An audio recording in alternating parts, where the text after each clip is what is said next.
Was it a legal substitution? Yes. Was the indication penalty and get them moving down the field when it looked like 3rd and long was about to be presented? Oh, it definitely was, and I think we would have seen a basically a jailbreak pass rush that time too. And I think that's going to be the quarter. That will end our first quarter. Generals will have the ball 1st and 10 at the 47 of the Hawks when we come back.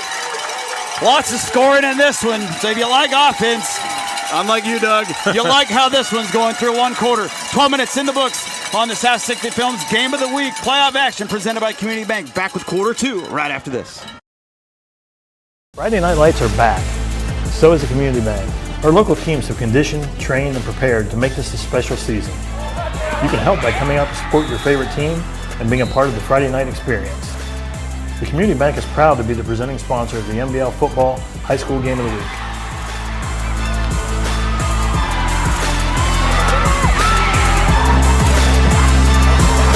The Community Bank, making more possible. Choose local. Back here in a Division IV Region 15 semifinal contest for you, if you will. Whitefield neutral site in Newark. It is the Sheridan Generals 11-1, winners of 3 in a row out of the MBL, taking on these Columbus Bishop Hartley Hawks, 10-2, winners of 6 consecutive games out of the CCL or the Central Catholic League. And we got a good one, 14-all, buckle them up as the Generals have the football moving in Hawks territories with a 1st and 10 at the 47-yard line as we resume play here in quarter 2. Well, that's first down is resolve another penalty. That's their second first down via the penalty call. He's Doug Clifford. I'm Hank Hoffman. As Caden Sheridan out of the shotgun here with the back behind him and Munyon. Check that. That's going to be Hines, the ball carrier. He'll burst forward for about 4 yards to the 43-yard line here on first down. All right, we had a little extra activity there between 76 and 72. 76 for the Hawks is Camden Caldwell. But I don't think he's a 5'6" freshman. They get the numbers mixed up. Referees had them together, 72. Hunter Sites, they shook hands.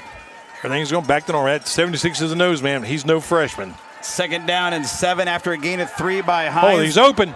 Firing downfield and incomplete, just a bit high of his intended receiver. His favorite target, A.J. Winders, will mean 3rd down now for this offense. Well, that play broke up. Looked like number 21 is that Ruff. Ruff broke to the outside to mirror his quarterback, and Winders was already standing there. Winders was open briefly, but ball's overthrown. Talked about the Generals on offense a while back. They average over 35 a game. This Hartley Hawk defense only gives up 14 points a game. When they give up more than 20 points, they're 0-2 are the Hawks. So that's the big number. If Sheridan hits 21 points, you should put a W in the column, so the number said. Well, we should be there in about 30 seconds. 14 on the board already. 3rd and 7 of a tie game. Sheridan, short side of the field, strung out, runs out of real estate. The Hawks contained it. No chance on that, yeah. No chance on that deal. And that means 4th down. I don't know what you think about the play call, but right there, the Hawks are all over it. So do you punt? Do you go? The Hawks went for it, their own territory. The Generals will not do so on this side. Well, that play call was what they scored on for their second touchdown. So that time it just didn't work. Generals are going to punt, which I definitely agree with. Munyon will do the punting chores. He's kicking to the sideline. Bangs it with that right foot inside the 10 with the hop. Oh, doesn't get much better than that, Doug, my friend. I tell you what, they are definitely not punting to the return man for the Hawks, and they covered that thing up at the 5-yard line. 39 yards on the punt with the bounce. Munyon does the job. Sheridan special teams there to prevent a touchback, and the Hawks are pinned here at a tie game at 14-all, but the Hawks defense stepped up that time and shut down the General offense, made it stall out. Well, if I could send Coach Culver an early Christmas present, I would send him a little football rolling around on the carpet here after first down. The Hawks average 30 points a game on offense. Touched upon that earlier in the first quarter. The General defense gives up just 11 points per game with 5 shutouts. Shutout last week over the Blue Devils of Gallia Academy, and a nice run on first down for the Hawks, net 7. You know, we saw Tri-Valley exploit the Sheridan defense a little bit. The same kind of play right at them. kind of negates the speed that Sheridan has on defense. You run right at it. They don't really have a chance to wind that speed up and use it. You're just going to try to run over top of them. Hawks quickly line up for the 2nd down and 3 play. Here they come, off tackle. Lathan going to get maybe a yard here to the 13. He's going to be short by a couple. Generals did a good job defensively there to make it a 3rd down.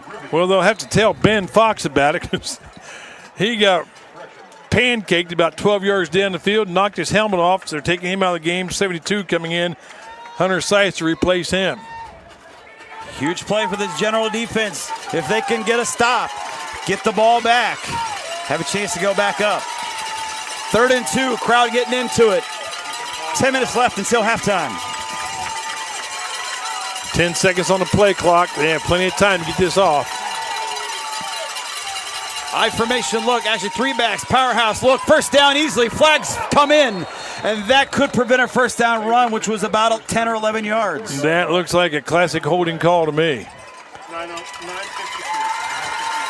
That will be on the Hawks, pushing them back. Huge penalty. Hawks have had a bunch of penalties here early, shooting themselves in the foot. That's at least 3. I think it's the first one on their offense, though.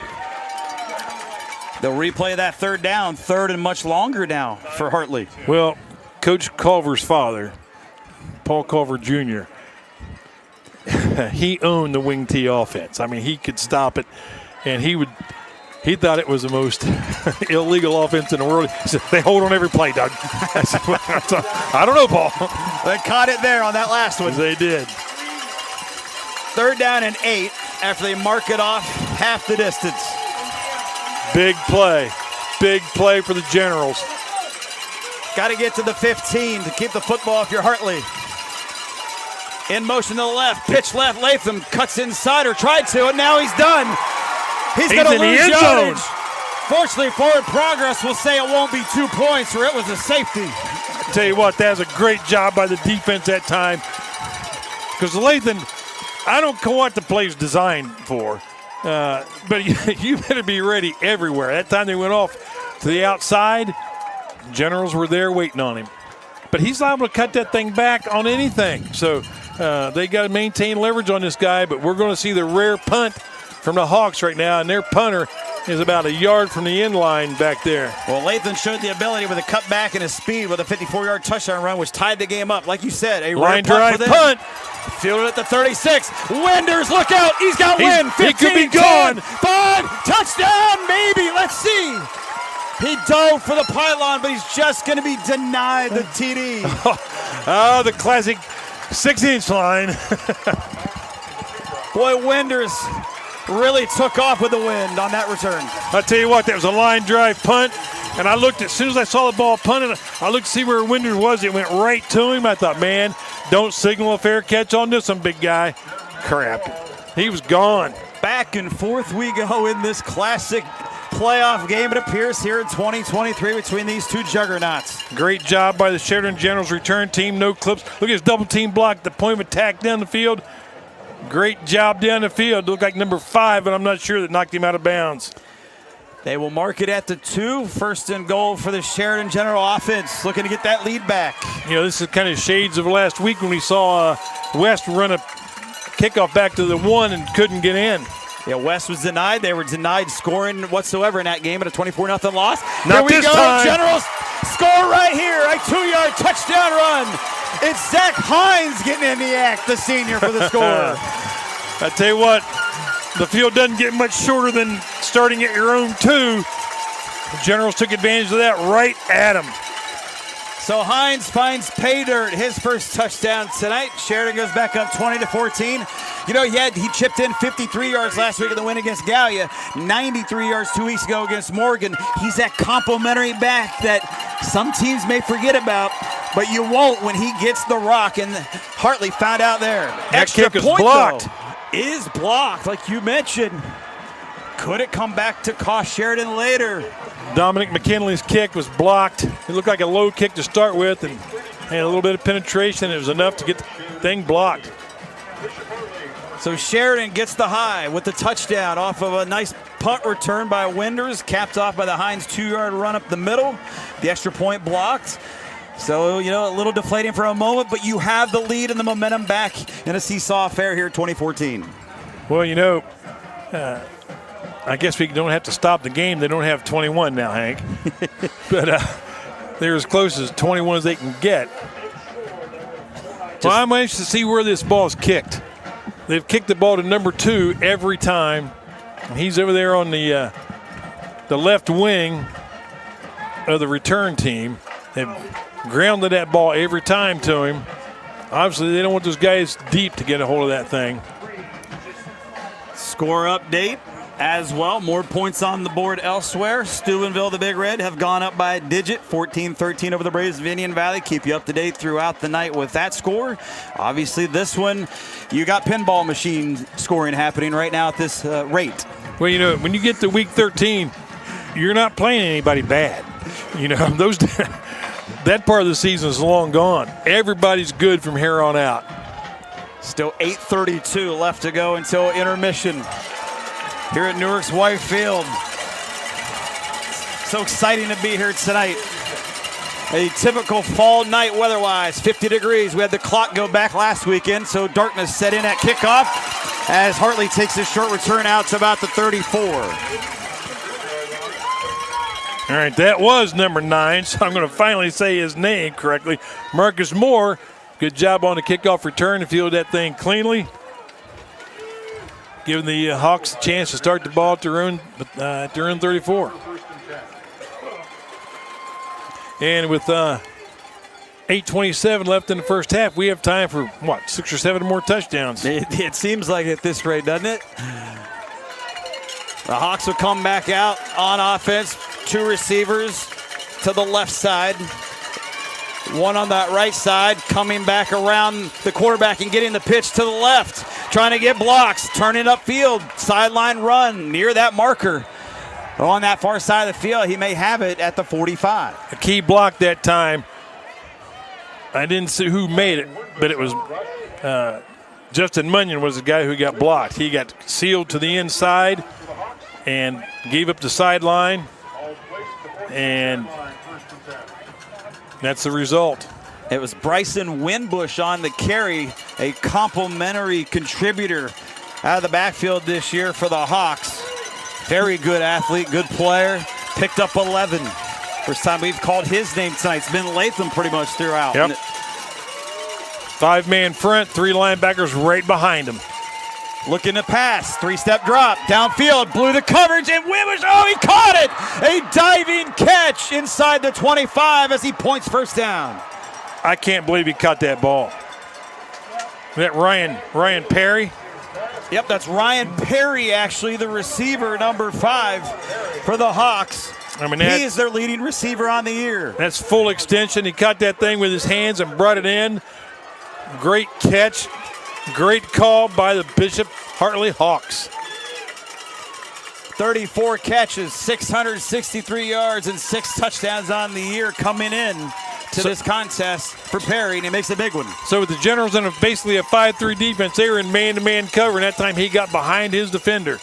It's a run play on 1st and 10 at the 24, and nowhere to go. May got a half a yard to a yard to the 23 at best. Well, Ben Fox got a little revenge on after that pancake block earlier in the game. He made a tackle on that thing for a no gain. Nice play. Jay Zhang at number 45. First time we've called his name, getting to carry the fullback. Back to their 5-3 look. Latham the deep back, Zhang the fullback. Galich the quarterback looking over to the sidelines for the call. Now shouts it out to his wide receiving core. Munyon's off the line of scrimmage this time. Said, well, now here he comes. He's creeping up. Here's a handoff, Latham. Latham left side, taking would-be tacklers by the jersey inside the 20 to the 19 for about 4. You know, Latham's just a sophomore. I mean, he's a load right now. I can't imagine that kid in 2 years. He's a sophomore, the starting quarterback, and Matt Galich is also a sophomore, standing 6'1", leading the charge for this Hartley Hawk team here in 2023.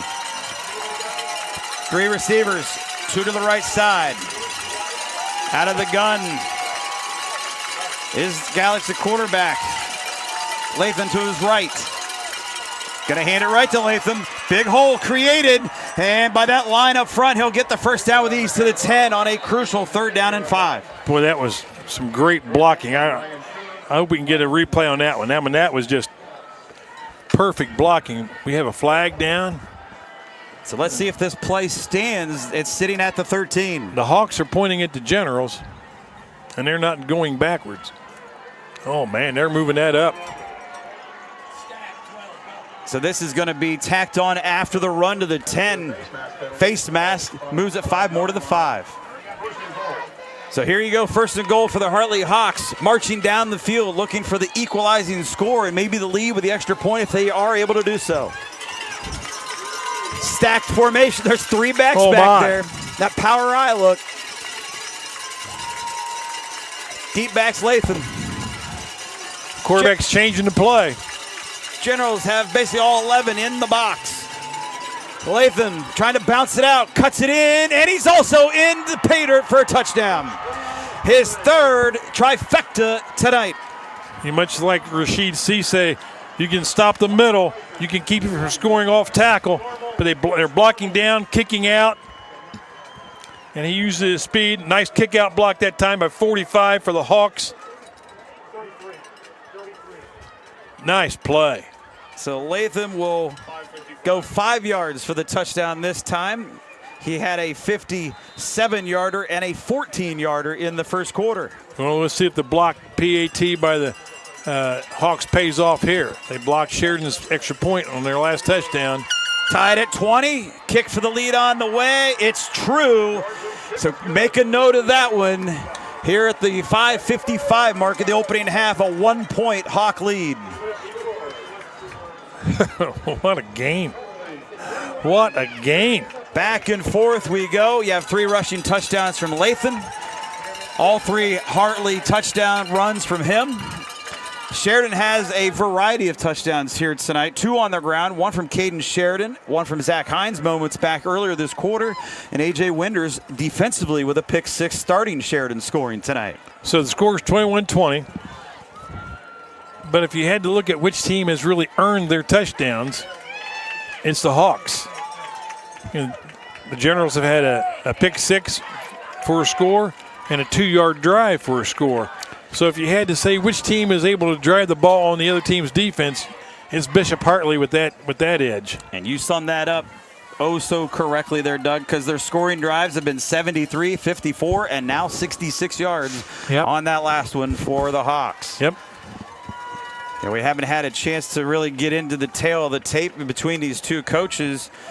This is the 8th year for Coach Paul Culver III. 7 of his 8 years he's made the playoffs, including 6 consecutive. On the flip side, Brad Birchfield has made the playoffs 14 straight years for his Hartley Hawks and 15 out of 16 years altogether as he's in his 16th year. How about the run back for Sheridan here, just shy of the 40 as they look to counter back with a score on their next possession.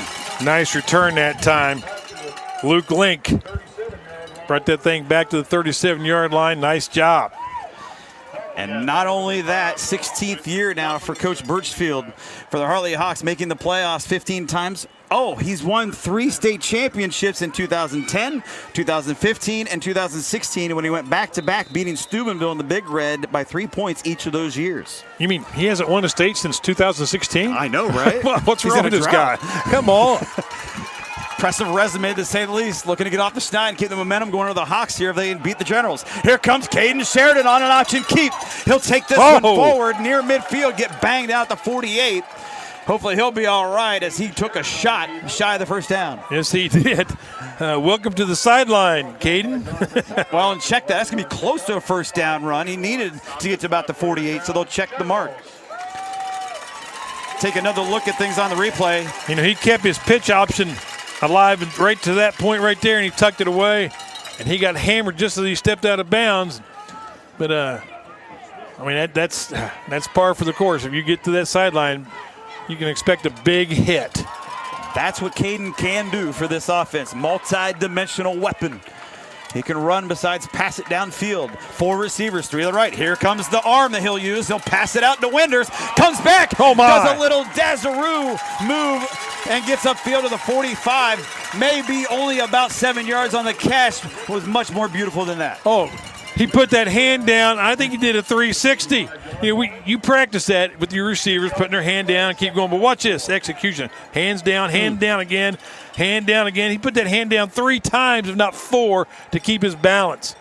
Turned that from a 1 yard gain to a gain of 6, almost 7. That balance was superb, Oh, no my. doubt. Sets his Generals up with a second down, call it 4, gain of 6. And Hines gets the carry, and down he goes. He'll lose a couple. There's 86 on a hit to start the play. Brendan Larrett. And one of his teammates came in and finished Hines off. They'll give him a little bit of progress. Only a 1 yard loss. Regardless, penetration was there to greet Hines. Wow. Larrett is a senior defensive end, 6'3", 235. And a young man can move. 3rd down and 5 for Sheridan. You're now down a point, 21-20. 4.5 and counting till halftime. They'll spread the field. 2 receivers left, 1 to the right, 1-on-1 over there. Behind Sheridan is Hines, and whistle stops the play before it gets going. Because a timeout has been called and given to Coach Paul Culver III for Sheridan. Believe that's their 2nd timeout burned in the half. Well, Paul didn't like what he saw there, and he called a timeout at the last possible moment. Yeah, I believe that leaves Sheridan with 1 as we take a look at the board. It does. Hartley has all 3 timeouts left for what it's worth. 4:12 left to go until halftime. Mentioned the resume of, Birchfield, the coach for the Hartley Hawks moments ago, as he's trying to get his team rolling here after a score on the last possession. I mean, that's unfathomable. You win 3 state championships like that, including back-to-back. I mean, missed the playoffs once in 16 years. Of course, the Sheridan Generals we know all too well. It's been Culver through and through, whether it's Paul Culver Jr. to now Paul Culver III, leaving deep marches and always finding a way to get to the postseason, it seemed, on the flip side for your NBL Sheridan Generals. Well, not only has the Culver family turned the abilities of the Sheridan football program around, they've had the same kind of impact on their community. I mean, they're I can't say enough about them. From Paul Culver Jr. to Paul Culver III, his brothers on the staff. It's quite a job they've done. Here we go. 3rd down, 5 after the timeout. And running with power and speed. The combo there was Justin Munyon for the 1st down. All-time leading rusher for the Sheridan Generals. And I believe me, that's saying a lot. But, you talk about complimentary running backs. Look at right up the gut. Great call, great blocking. Sheridan has always had multiple tailbacks, and they might have 2, 3, or 4 guys, and all of them having 400 yards rushing for the season. But by far, Munyon has left his mark in the Sheridan General football program. Too many names to mention over the years, obviously. But Munyon has led the way in the history of this program overall. I've tried to forget most of those tailbacks' names. Nightmare 1, Nightmare 2, Nightmare 3, Nightmare 4. Timeout called by Hartley and the Hawks now, as they want to talk it over after Sheridan just ran for a 1st down on 3rd and 5 with 8 yards from Munyon. So with 3:35 left to go until halftime of a 1-point Hawk lead. Generals marching down now at the 39 of Hartley, looking to take the lead back in what has been an outstanding first half, especially offensively, for both these 2 teams who can light up the scoreboard. So have the Generals used all their timeouts? 1 left for Sheridan. Okay. This was Hartley calling the last one. Hartley has 2 remaining. That's the first one they've used at the half. So Coach Birchfield wanted to talk it over. Because, that could play into being a big factor here. I mean, your time is getting short. 3:35. There's plenty of time to score.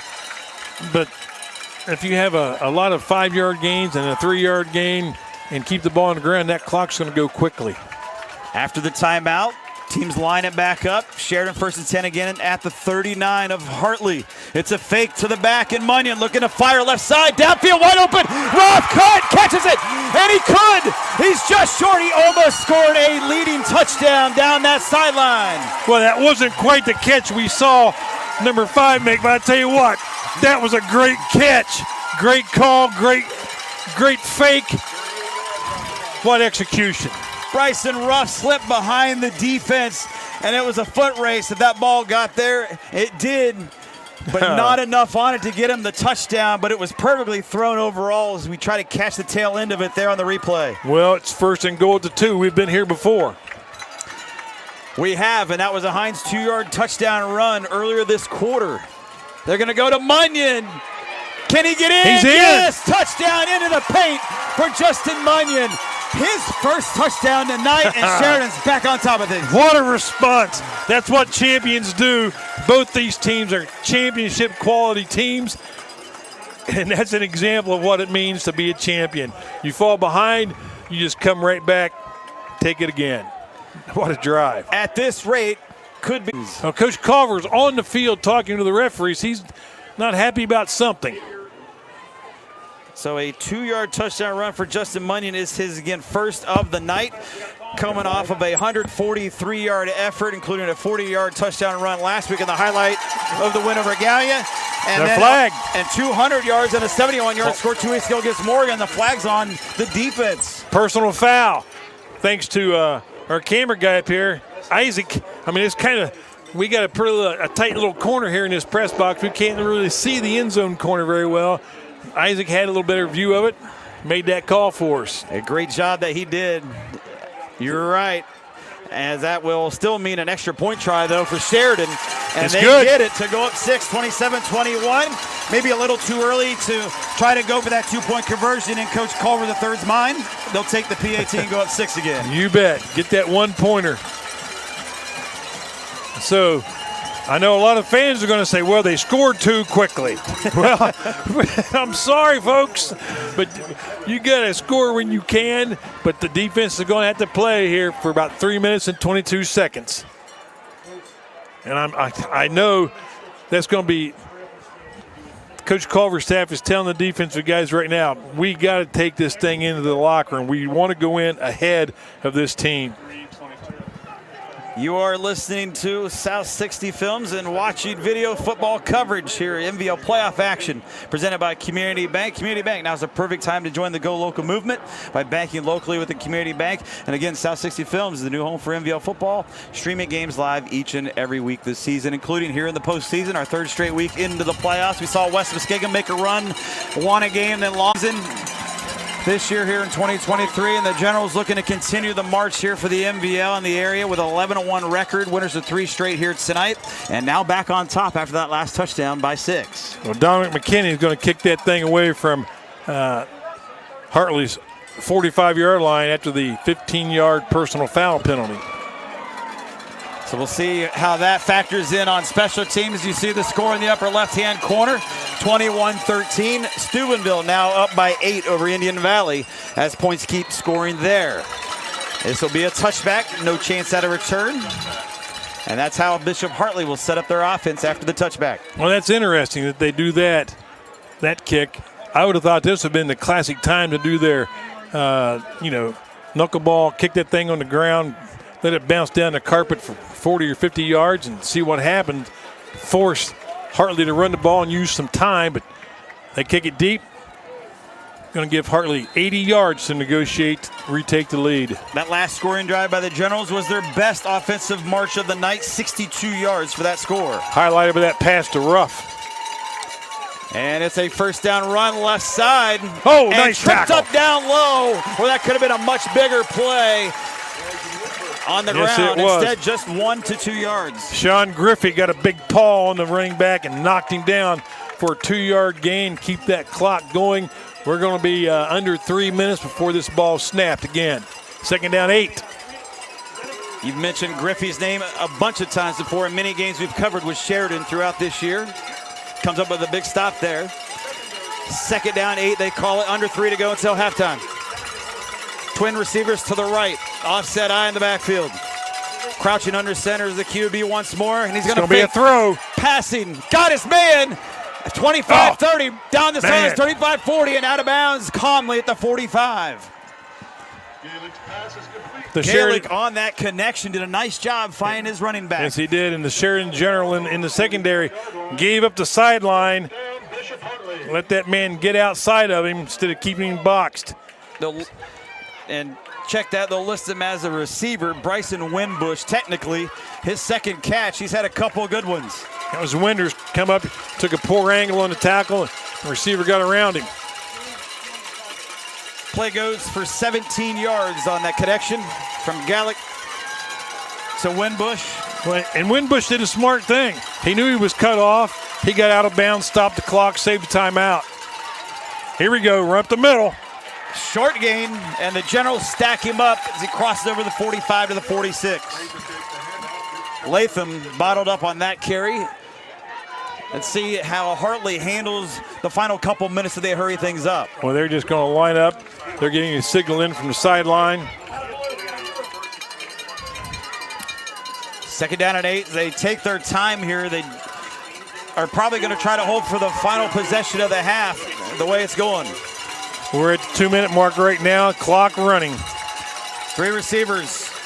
Twins to the left. Motion man then stops. It's going to be a throw. Gallic rolling left on the run. Got his target. Shy midfield. Now crossing over to the 48 and then thrown down WWE style by A.J. Winders. Nice tackle. Did he get out of bounds? Yes. Mark it at the 49 of Sheridan. You know, not only are the football players on the field tonight really good, they're smart football players. They get out of bounds when they're supposed to get out of bounds. They do a nice job. They get good blocking. Boy, it's just a pleasure to watch this. We're going to have a timeout here. That was the wide out Perry on the catch. He had a bigger one earlier in this half. That one only 5 yards for number 5. I don't think it was a timeout. The referee stopped the clock. And you're right. Back to action. No official timeout, just to reset the clock, the play clock possibly. Shotgun look for Gallic. He's going to hand it on Latham. Cuts across on a counter. Somehow still on his feet and takes Generals for a 1st down to the 45. Well, the Generals had him trapped. He just got away. 4 tough yards for Latham. Latham he's a 2-minute offense. Because on any given play, he can be gone.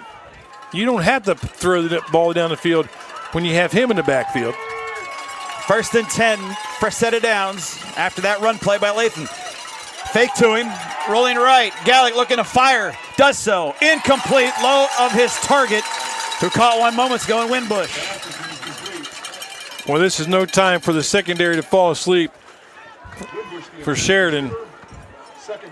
But by the same token, an up-the-middle burst by Latham, and man, he can cover that 45 yards in no time. So it's a two-edged sword right now for the Sheridan defense.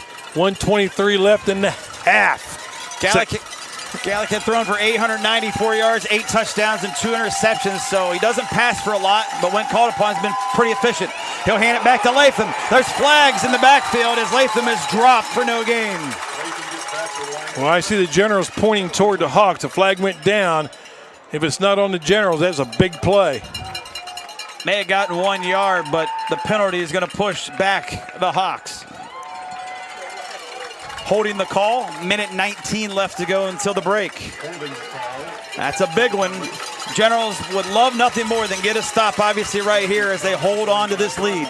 Well, you know, a lot of people will say, well, you know, decline that penalty. You held him for no gain. It's going to be 3rd down, but this team doesn't punt. I mean, if it's 4th and less than a zip code, they're going to go for it. Punted one time, and A.J. Winders made the Hawks pay and ran it back to the 2 for a short field return earlier in the quarter. Cashed in by Hines. Touchdown. Screen pass. Screen it is. Left side, far sidelines from us, and trickling out of bounds past the 50. Well, they picked up some nice yardage on that, but for that kind of a play, I'm sure the Sheridan Generals coaching staff is going to consider that a victory. It's only about a 4 or 5 yard gain. That's going to leave it, what is it? Stopped at the Hawks 49, actually, shy midfield. 3rd Short down. gain nonetheless. About 16. Clock stopped. Guy went out of bounds. 59 seconds to go. That was senior running back Joey Wooten on that short reception, number 9, for the Hawks. Third down and long, and they need 16, like you said. Got to get to the Sheridan 35 to maintain possession. Crowd into it. Lively at Whitefield in Newark. It's a fake, rolling right, throwing that way. Caught, no! Perry dropped it at the Sheridan 45. Would have been well short of the first down, but he looked to go upfield first and did not hang on to it. No, he did not, and I believe this is the punt team coming out. And I would have to give Coach Birchfield kudos for punting this ball away.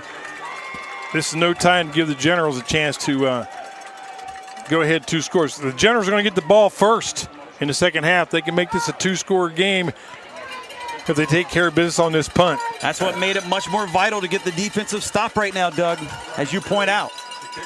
Here's the punt. Boy, look out, everybody. It's short. Shank City. Get out of the way. Bouncing inside the 30 and harmlessly touched down by the Hawks at about the 22. Boy, those are the kind of those kind of punts are nightmares. Oh, we got a flag down. Evan Anderson, number 11 for Sheridan, was in the vicinity and it nearly hit him as he had to duck.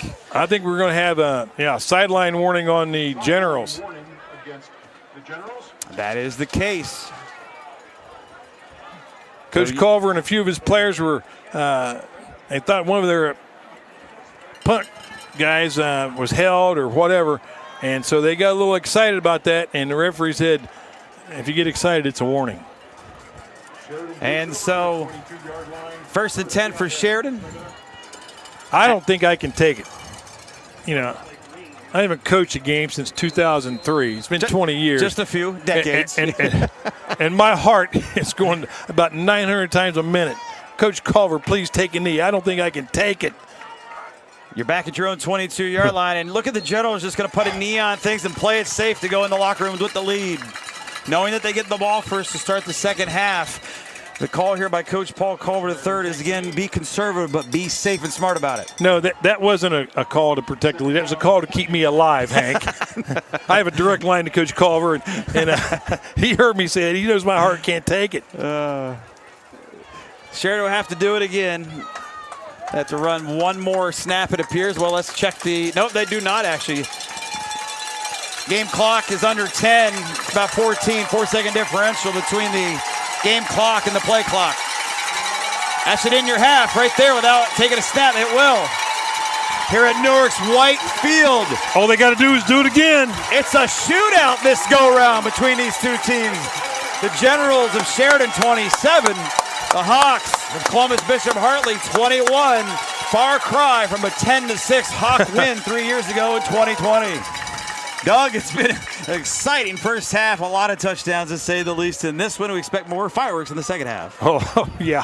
I think the fireworks may take off with one of those old Apollo moonshot things. Yeah, what a half. Both teams executing offensively extremely well. Defense is making big plays when they need it. It's going to come down to situation football, Hank. Whichever team makes the key play in the key situation is going to come away the winner tonight. Back and forth we go. We had lead changes in this one. The score tied up a few different times, but Sheridan has a 6-point lead at halftime. They get the ball to start the third quarter. When Doug and I come back here on the Game of the Week, it's MVL playoff action on this Friday. South 60 Films, presented by Community Bank. Friday Night Lights are back. So is the Community Bank. Our local teams have conditioned, trained, and prepared to make this a special season. You can help by coming out to support your favorite team and being a part of the Friday night experience. The Community Bank is proud to be the presenting sponsor of the MVL Football High School Game of the Week.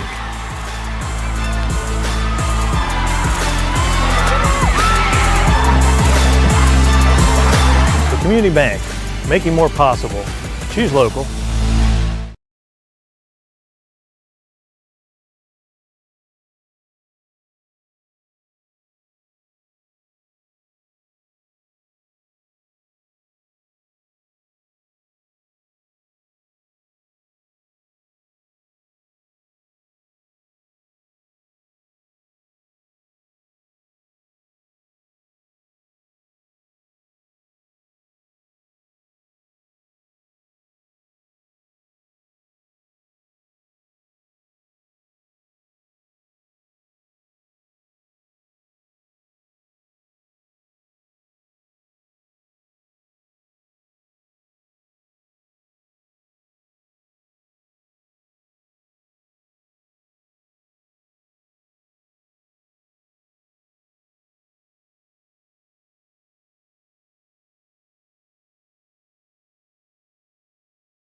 Good evening, ladies and gentlemen, and please join the Bishop Hartley Band and the Sheridan Marching Generals in giving a hand to our veterans on this Veterans Day weekend.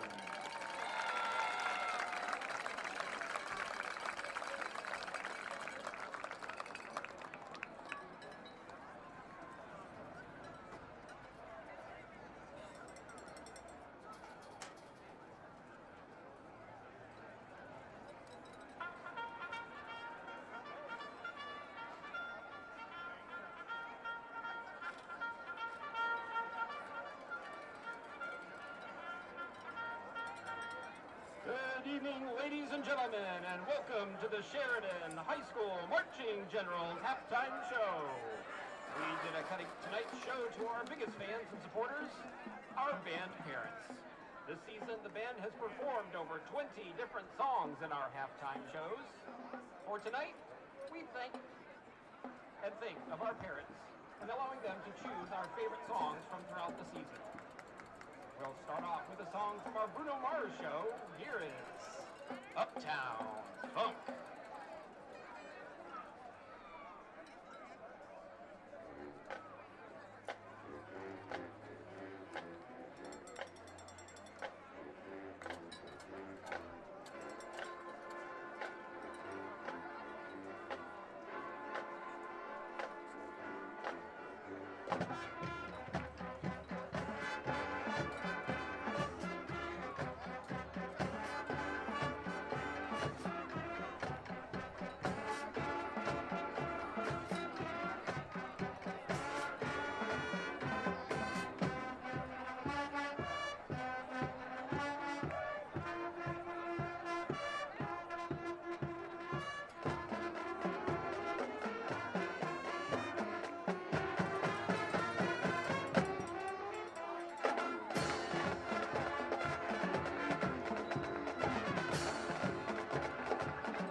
Song selected by our parents was from our senior show, featuring the music of the punk rock band Green Day.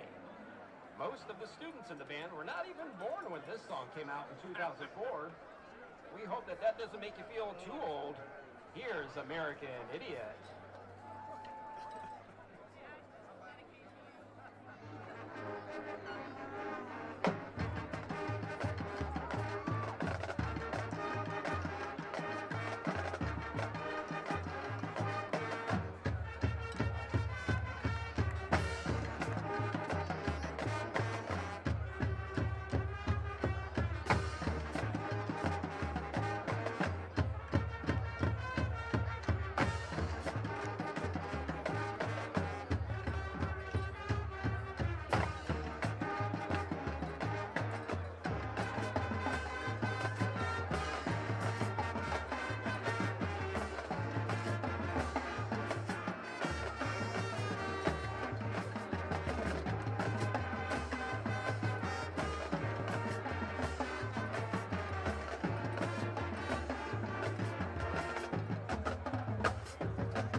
Were closer to the age of their students now, the rock band Weezer came out one of their biggest hits.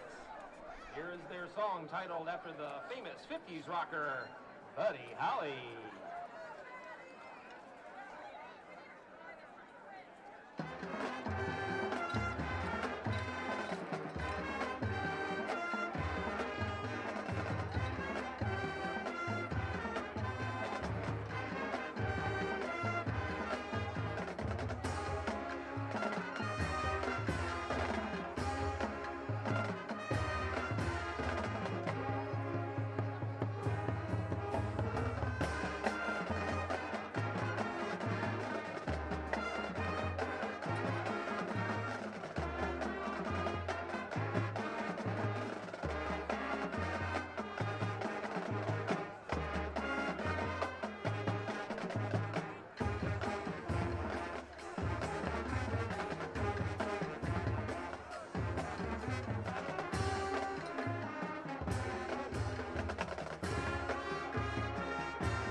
We'd like to take just a minute and on behalf of the Sheridan High School Marching Generals, congratulate Dominic McKinney for taking the new Sheridan record of 51 field goals in a single season. Congratulations, Dom!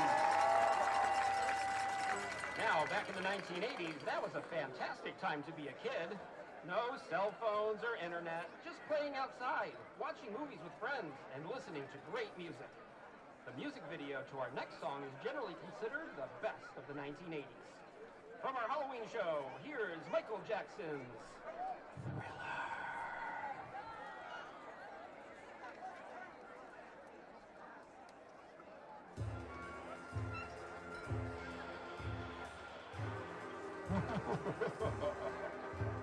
And though you fight to stay alive, your body starts to shiver.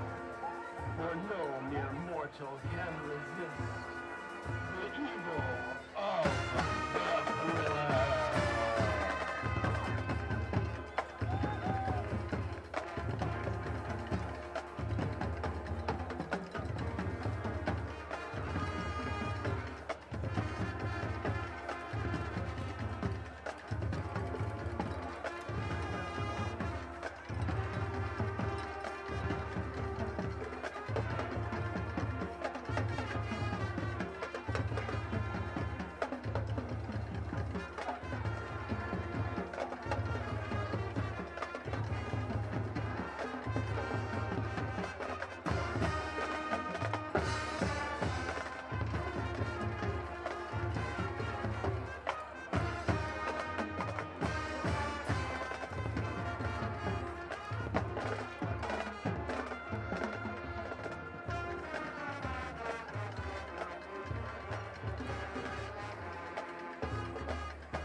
Stadium. Thank you for hosting us here tonight, and we hope you enjoyed the show. We want to give a big shout out to our parents of the band members, and thank them for the support of these upcoming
Friday night lights are back. So is the community bank. Our local teams have conditioned, trained, and prepared to make this a special season. You can help by coming out to support your favorite team and being a part of the Friday night experience. The community bank is proud to be the presenting sponsor of the MBL Football High School Game of the Week.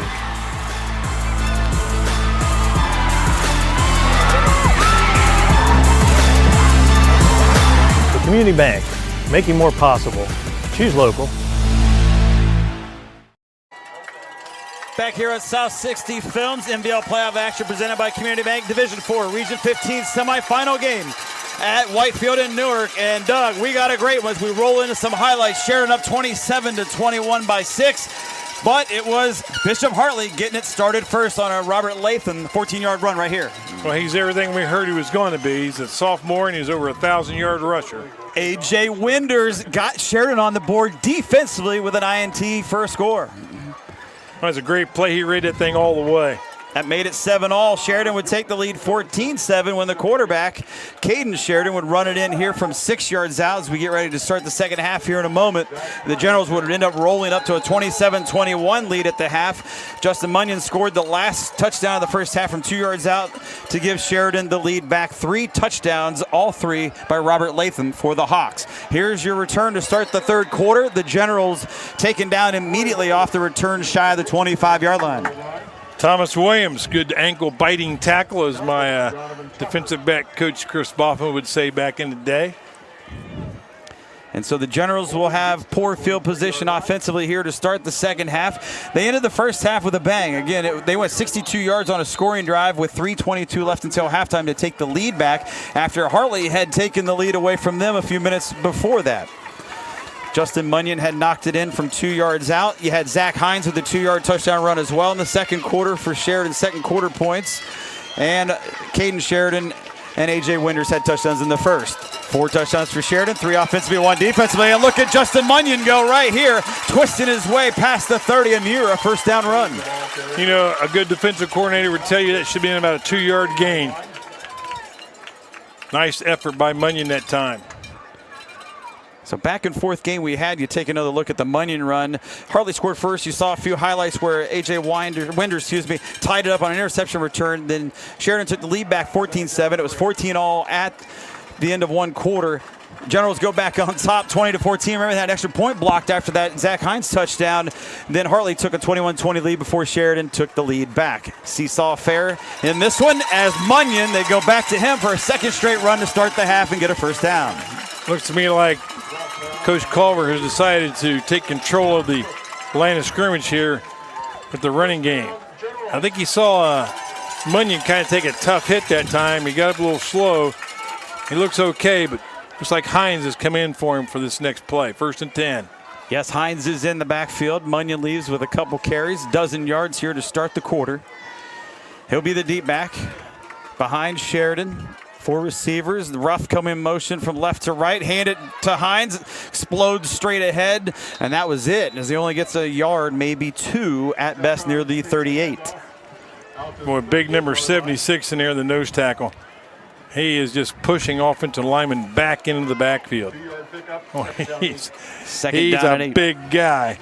And he's definitely not Camden Caldwell, wide receiver, freshman, 5'9", 160. I don't know what number he's wearing this week or why, but he's a force on the defensive line. 2nd and 8. Caden's going to pass. Left side, caught by Ruff. First down reception at that as Ruff is upended at about the 47-yard line. Had to get to the 46 to move the sticks, and he did.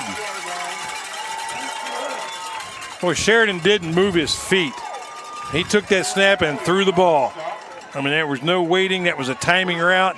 That's the only guy. That's the only place he was looking to throw on that snap, and man, he put it right on the money. Needed 8 on that second down play call. Picked up 9 on the pass completion. Sheridan again looking for this snap with the back behind him, and Hines. Flags immediately come in. Offsides on somebody. Halts the play, and you're right. Is this going to go on the Hawks for offsides for 5 yards? Generals will be in Hartley territory already here in this half. You know, I can hear the former defensive coordinator at Crooksville, Tom Feld, one of the best coaches I ever worked with. and he would always tell the guys in our pregame talk, no defensive penalties. That was the goal. No defensive penalties. And right now, the Hawks have committed at least 3, if not 4 penalties on defense. So 1st and 10, Sheridan now over on the Hawks side of the field at the 48. Look out. Quick look hitter. out. It's Hines.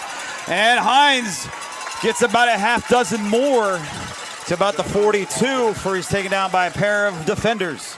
That was a fine tackle that time by Thomas Williams, because that could have been a huge play. Explosive from the get-go on that handoff. Hines. We're moving the chains. Gain of 10. Well, this is an important. I mean, this is the old Bill Belichick score last in the first half, score in your first possession, make it a 2-score game there. Back when Bill was smart. Of course, people don't think he is anymore. So much for that. But somebody by the name of TB12's no longer around. Yeah, but right now the Generals are driving. Here we go on the next play on 1st and 10. How about that? A fake and a throw. Backwards pass to Ruff. Down the sidelines. Another General first down as they go into that playbook a little deeper again. They ran that once before in the first half and it worked, and it did again. Oh, yes, they did. Woo! What a play. I mean, that's pretty. Generals marching along. Take another look. Watch how long Sheridan keeps us. Look at where his eyes are. He doesn't look at the tailback until he throws the ball to him. He's got his eyes on a defender, reading the play. And we have a timeout. Man, that's a big-time call for Sheridan to get a first down and force the Hawks to use one of their 3 timeouts already. Great start if you're a Sheridan General fan, MVL fan, teams around the area are listening and viewing area. 9-10 left to go in the third quarter, and yes, Hartley has already burned a timeout as Sheridan's moved down to the Hawks' 27-yard line with a 6-point lead, looking to go up by 2 scores. The winner gets Steubenville and Indian Valley. We've been giving you scores throughout the night off and on. Steubenville was down early in that game. They were up by 15, 28-13 near halftime. Actually, it's probably at halftime in that game with Indian Valley as they started the second half in that contest. So the Big Red right now looking to move on, the #1 seed in that region here with Sheridan trying to move on and match them and play them next week. Wow. I mean, some of the names of teams we're hearing, former state champions, perennial playoff powers. There's no 2-8 teams left now. You know, last year, Sheridan's season ended at this juncture. They won a couple playoff games, played at Lancaster's Field, lost to Bloom Carroll 17-7. Not a slouch loss at all. Bloom Carroll was the state runner-up a year ago. General's trying to get over the hump, the proverbial hump this year. 1st and 10, run play after the TO. Did they get the ball taken away? They did, it appears. The Hawks are all running off the field. Oh, my. Ripped away, and a turnover, your first big miscue tonight for Sheridan. You know, I saw the referee throw something on the ground. I thought it was a flag, but it was just his marker to show where the ball was recovered. That ball was stolen. And down on the ground, a Hawk pounced and recovered the loose pigskin, your first General turnover of the night. You had an interception thrown for a touchdown by Hartley to Sheridan back in the first quarter. Missed opportunity for the Generals.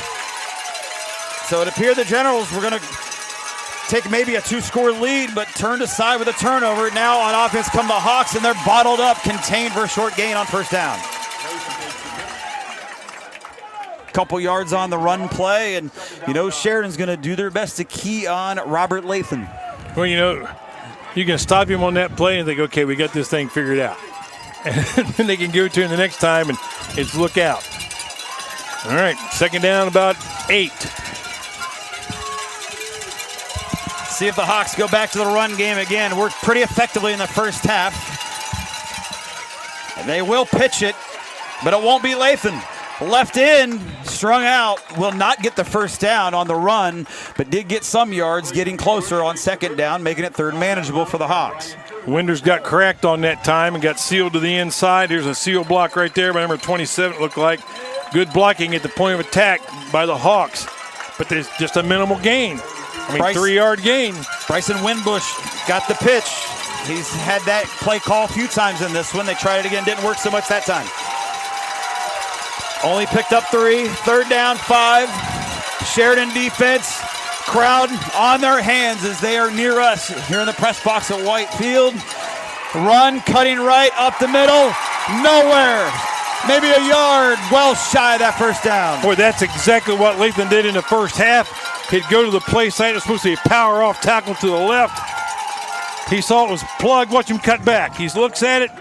Nothing there. He cuts back, and the Generals are waiting on him. Stopped on a dime, but there were the Generals' defense. Okay, here's the other big play in the first half. The punt by Bishop Hartley that was ran back to the 2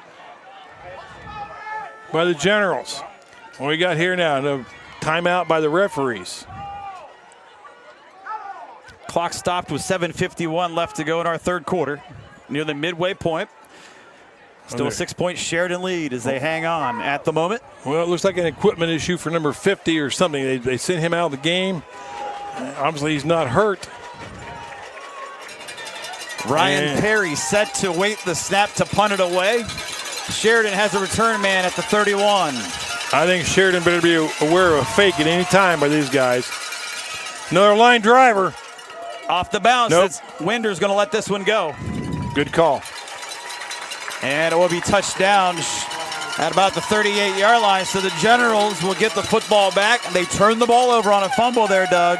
And it didn't cost them. Their defense has been stepping up when they need it at the most opportune times there and shut down the Hawks. Oh, you're exactly right, Hank. That was a missed opportunity on their first possession. I think start all over again with a little bit of time burned up. 7:41, scored 27-21 Sheridan. See if they can generate some points on this drive.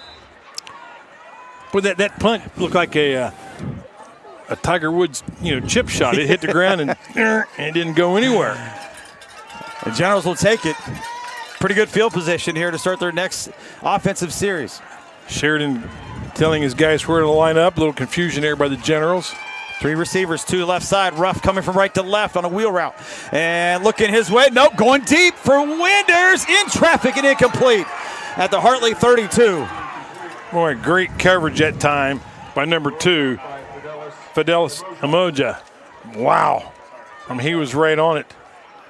That's a great call. Sheridan, Coach Culver went for the score on first down. And Fidelis is having no part of it.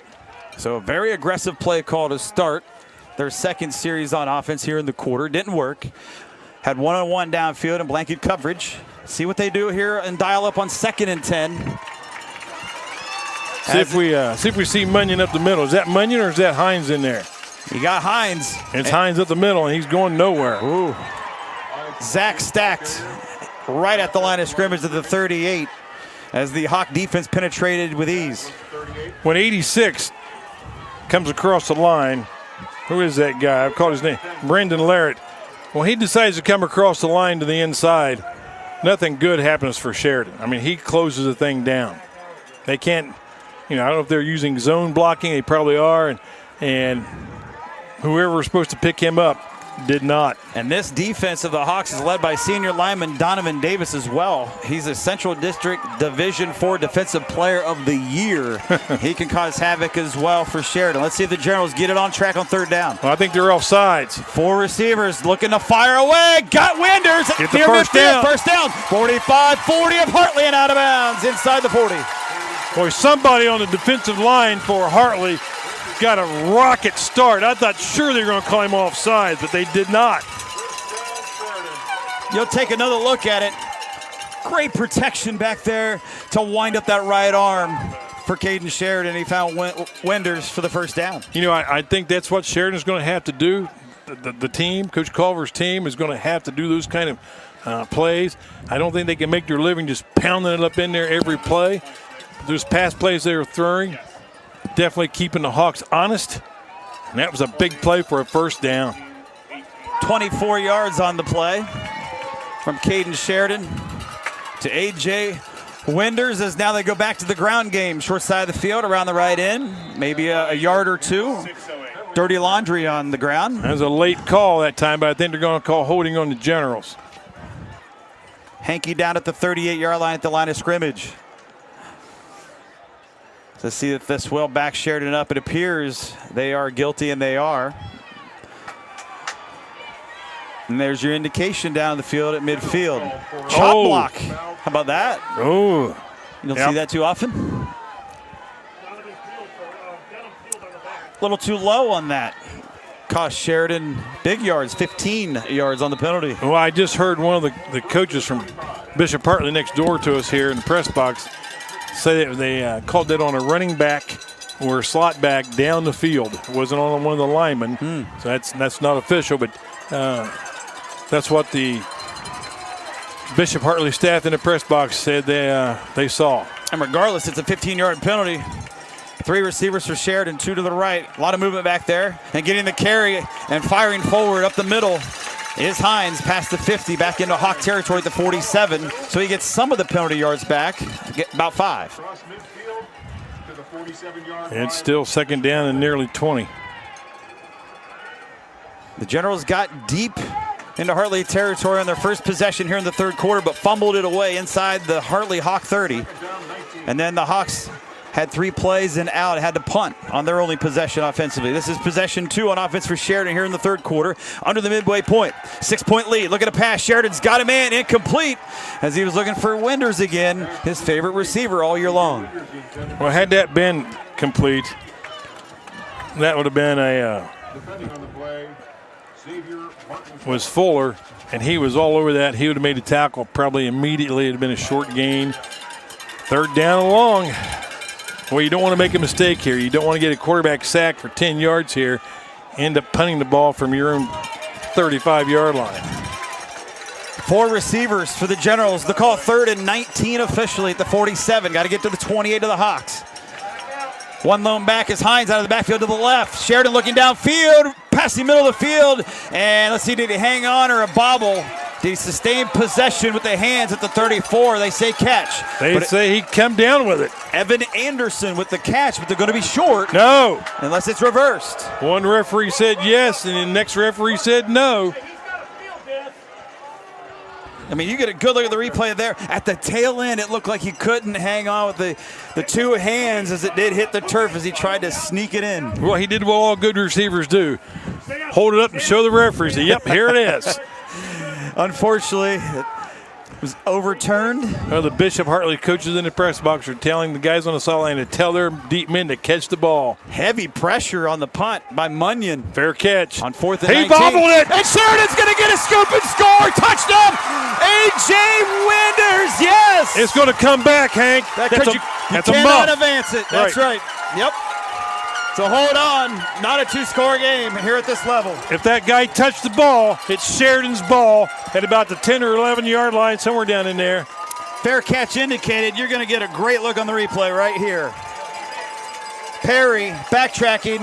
I think he did touch that thing at the 16. So you're in the red zone, but no touchdown. They will put it at the 14, actually. You do get the football on special teams, and how about that? You know, we saw Harvest Prep do this to the Westminster Gingham Tornadoes last Friday night, these short field drives. Right now, the Sheridan offense is short one guy. They're going to call timeout. They're going to call timeout, Coach. So indecisiveness. You see Generals running off and running on. As they have to hurry. Yeah, they're going to call timeout. You don't want to start out 1st and 15 down here. I mean, this might be okay. I don't think they used the timeout. I think the referee stopped the clock. Yeah, I think they just reset the play clock. Yeah, bails out the Generals. I saw the play clock was stuck on 25. It hadn't moved, but the referees keep that time on the field. 3 receivers. Backs are split with Sheridan back there keeping it. He'll run right in. Cuts upside. He's still on his feet. Head down, and finally he's down at the 5 near the first down marker. Man, wow, what running. He may be a first down of 10 to the 4. They'll place it. You know, I thought he may have been tackled by his face mask the way he went down, but apparently not. Let's see. Another look at things. Caden Sheridan, the senior quarterback, the will and the determination at the end of this run. This is student body right with the quarterback carrying it. The hat, as he lays it there, down, helped get him the first. They grabbed his jersey and pulled him down. So here we go, 1st and goal at the 4 for Sheridan, trying to go up 2 scores. Well, somebody better, they haven't marked a second down on that. Handoff. Munyon, not much. Maybe a yard to the 3. Tough running and sledding down here. That's going to be a first down. It was second down in inches. First down, first and goal, Hank. And you're right, they do give him the first because, yes, he was short with Sheridan on the play before. I stand corrected. And now the Generals with the first and goal have still 4 cracks to go up 2 scores, and your score should read 27-21 at the bottom of the screen. It is a 6-point game. Keep that in mind. I saw Sean Griffey. He was in that play. He comes in as an extra blocker, the middle linebacker. He's out field this time. It's a handoff, and Hines got walloped.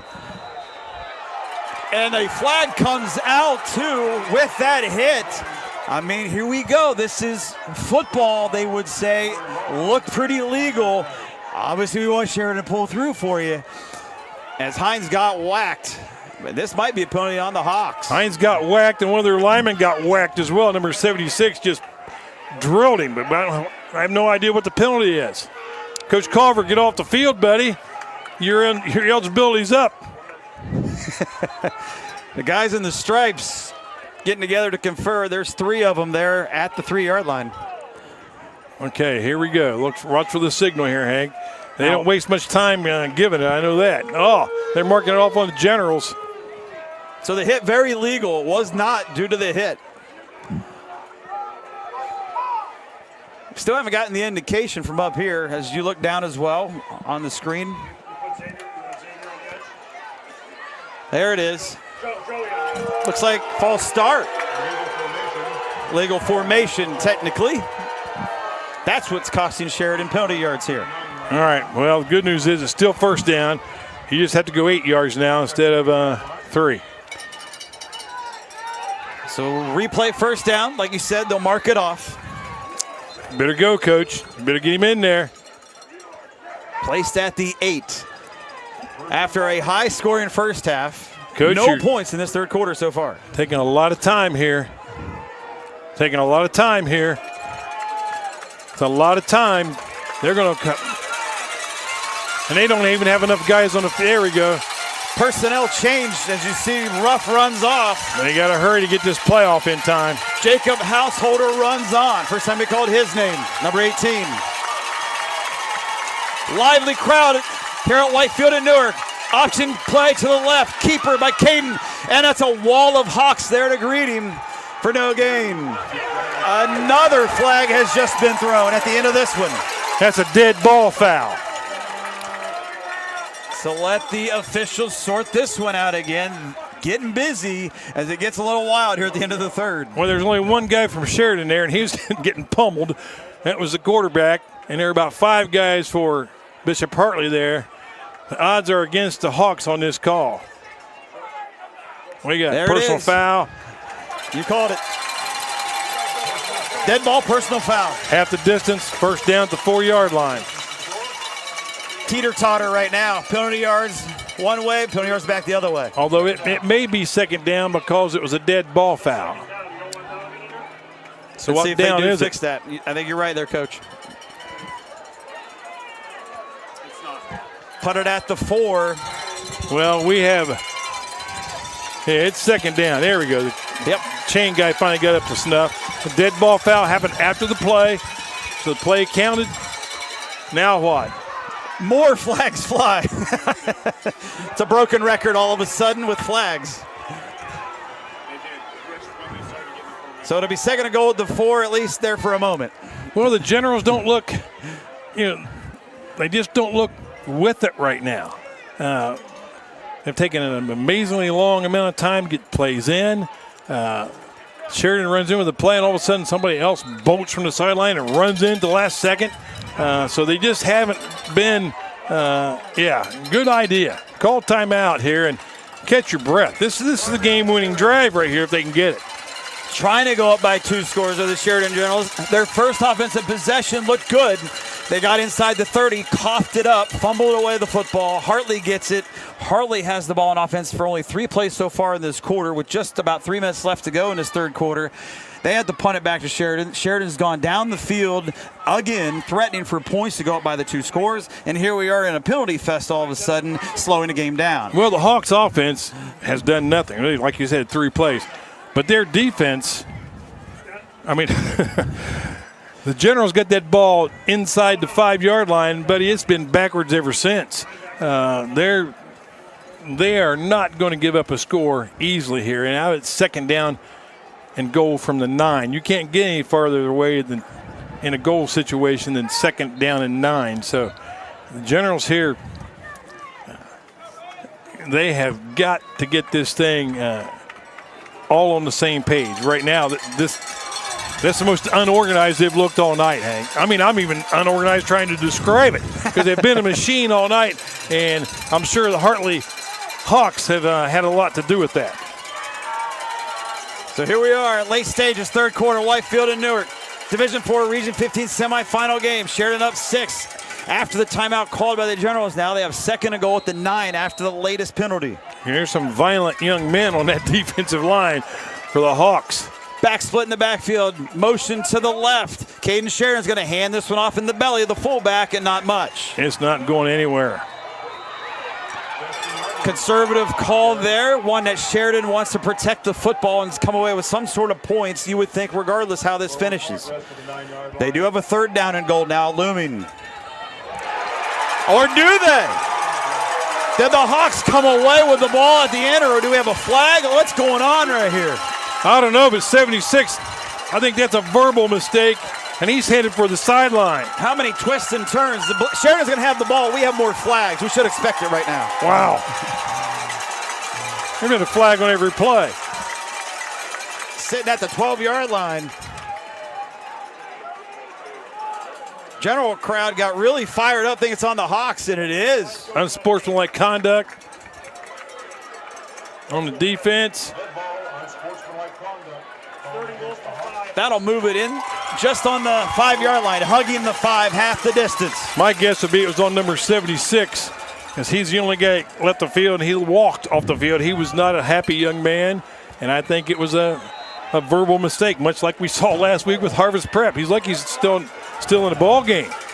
So we're still here around the 5-yard line like we began, seemed like 10 minutes ago in real time. Around the end, Caden Sheridan. He's in. Diving touchdown, Caden Sheridan for the Sheridan Generals. And now Sheridan is up by 2 scores for the first time tonight. That's the longest drive from the 4-yard line I've ever seen. I think it was a 15-play, 8-minute drive from the 4. 5-yard touchdown run, Caden Sheridan, and he dove inside that pylon for the score. His 2nd tonight from 6 yards out earlier in the half in this game and 5 yards out here in this quarter. Well, Caden Sheridan is making the head coach for Bishop Hartley look like a prophet. He said it was a quarterback-driven offense. We have to stop him. So extra point pending, 12-point lead.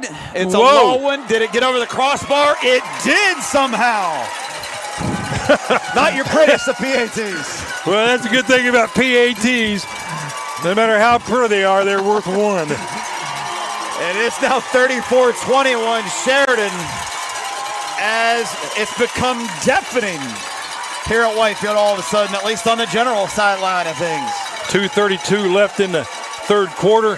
Plenty of time in this ball game with these 2 offenses for that scoreboard to look completely different. But right now, this is the biggest advantage anybody's had on the other squad tonight. 2-score lead for the Generals. 2:32 left in the 3rd quarter.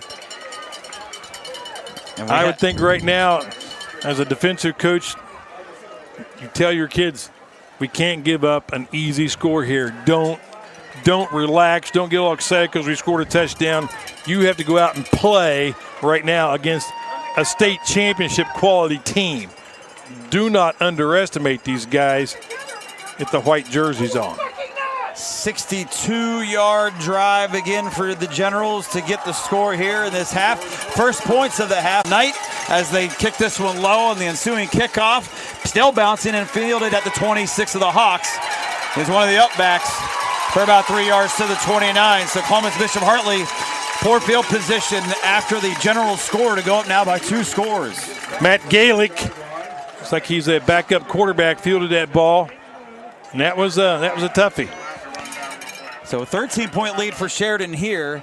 Winner of this game gets Steubenville, the top seed, or 13 seed Indian Valley and the Braves, and it's 35-13. We get word.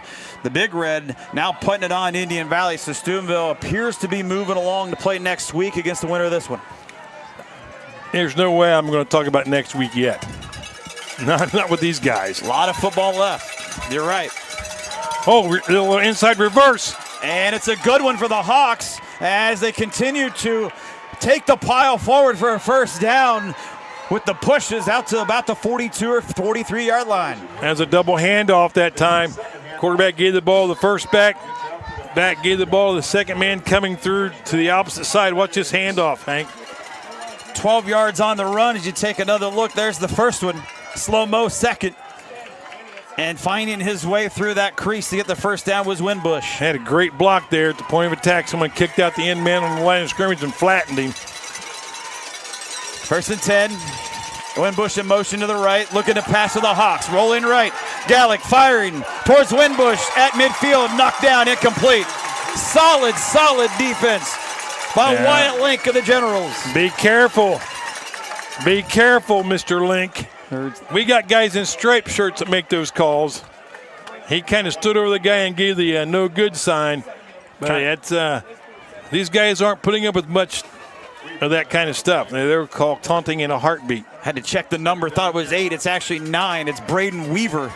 Weaver on the knockdown for Sheridan. Great coverage and defense. Okay, Mr. Weaver, be careful. Second and 10. Hawks at their own 42, pitching left side to the tailback. Oh, nice job. Knocked down immediately after a minimal gain. Munyon kept contained, took on the block, knocked the blocker down, made the tackle. I mean, that is a outstanding defensive play. Usually the guy who turns a play in doesn't make the tackle. Lathan could not get those legs moving quickly because he was down fast. Big play now. I mean, I'm looking for a play action pass to number 5 out here in the flat. He makes that cut or hand that ball to Lathan. Third down and 8 after a 2-yard gain. Here he comes. Pass play for Gallick. Right side, flushed, throws. Winbush, did he get it? No. It was a low throw and incomplete, and he's shaken up for a moment as it will be fourth down. Ball is on the ground. Fourth down. Here comes the punt team. General defense has done the trick again here in this third quarter. Hartley has only one first down in the frame. 1:01 left in quarter 3, Hank. And the Hawks are looking to punt this one back to Sheridan down 13 with, as you mentioned, just over a minute left to go in our third quarter. Well, the Generals need to field this cleanly or let it bounce. This is a great time to let the thing bounce. You had the lead, unless it's a great, unless it's a line drive. Oh, it's a fake. It's a fake. Look out. Got to get to the Sheridan 48, and it is a first down. Down the sidelines, the catch. The Generals sleeping and almost have a touchdown. Finally thrown down. That could be a horse collar type tackle near the 10 of the Generals.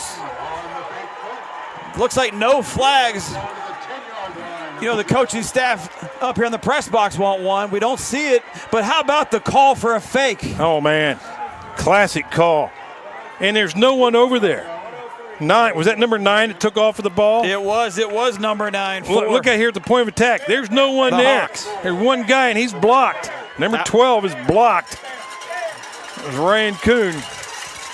And that was Joey Wooten. We've called his name a few times tonight. He sprung it for a big one on fourth down and 8 and got the first down on the fake. And here's a run play and getting down to about the 5-yard line are the Hawks and Gallick. Shy of the mark there. Actually, they will put it at the 5 with the progress. Falling forward. Wow. Second down and goal for the Hartley Hawks.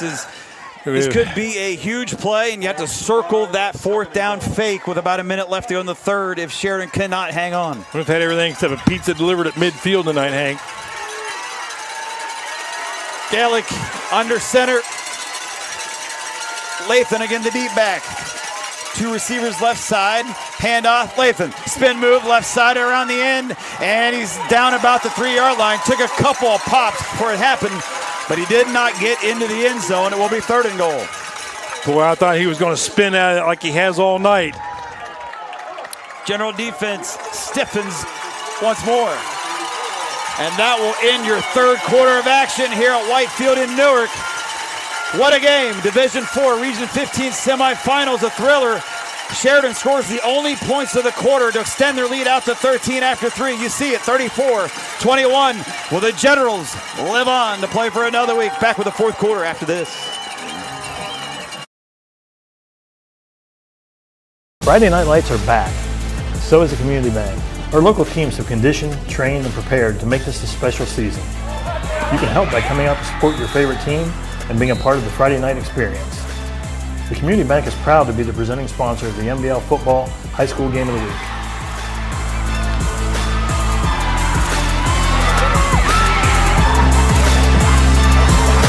The Community Bank, making more possible. Choose local. With Doug Clifford, I'm Hank Hoffman. Start of the 4th quarter here momentarily. The NBL playoff action here on South 60 Films presented by Community Bank. 13-point Sheridan lead. You just had a fake punt deployed by the Hawks that went for a big gain down to the 10, and now it's 3rd and goal when we start the quarter here at the 4. Score update, Indian Valley has a touchdown and a 2-point conversion on the board. They're now down 14 against Steubenville, 35-21 as that game goes towards the 4th quarter. Well, this is right where the Generals were a minute ago at the 4-yard line. And it had about 8 plays from the 4-yard line with about 6 penalties involved. 3rd down. Hawks. Gallic under center. They need 2 plays to get it back to a 1-score game to get the touch. Here's a pitch to the right. Lathan, he's got a lane. Touchdown. Lathan, his 4th of the night. All 4 touchdowns for the Hartley Hawks go to him. Okay, these guys, they don't need to go for 2 here. I mean, they're not down 15 or anything, so it looks like they're it looks like the kicking unit out there. First play of the 4th quarter is a touchdown for Latham from 4 yards out. 4 seconds in. So we were talking in between a quarter time there that Bishop Hartley did exactly what they needed to do on that fake punt. Oh, bad snap. And not able to get the kickoff due to that. That could haunt the Hawks as it remains a 7-point Sheridan lead. So each team has 1 extra point box tonight. 3 for 4 for the Hawks, 4 for 5 for the Generals. Well, Ruff was the first guy for the Generals on the scene, and he really didn't need to touch anybody. The guy had his knee down after he fumbled the ball, but he did put his hands on his back, but he did a great job of not roughing the holder that time. But he stubbed his toe, turned his ankle or something. He got up a little slow, but it looks like he's okay. So a big answer, regardless there, of the extra point.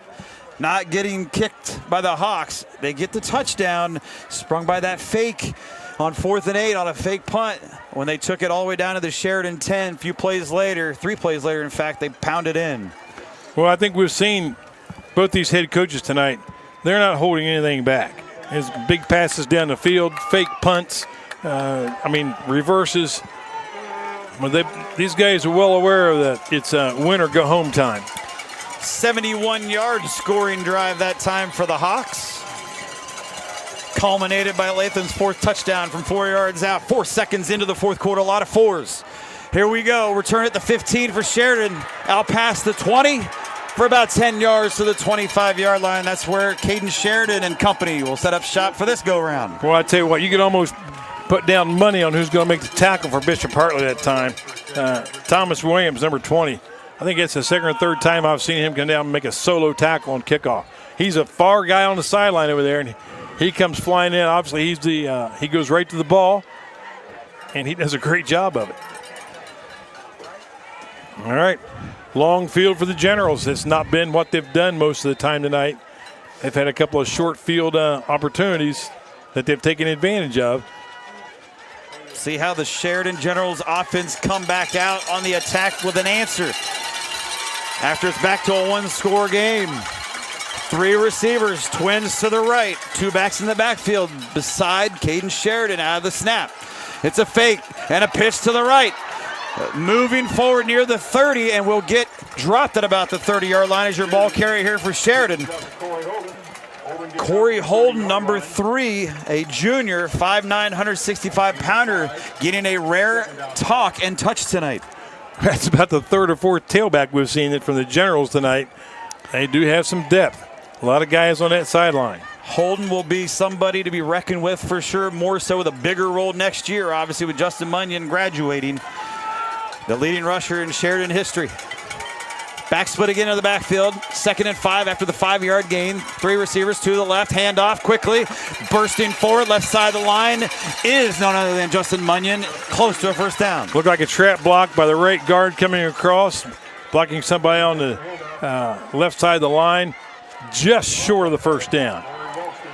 Huge 3rd down and short for this General offense. In this part of the game, just a minute gone by plus here in the 4th quarter of a 7-point Sheridan lead. They need to cross that 35-yard line stripe for a first down.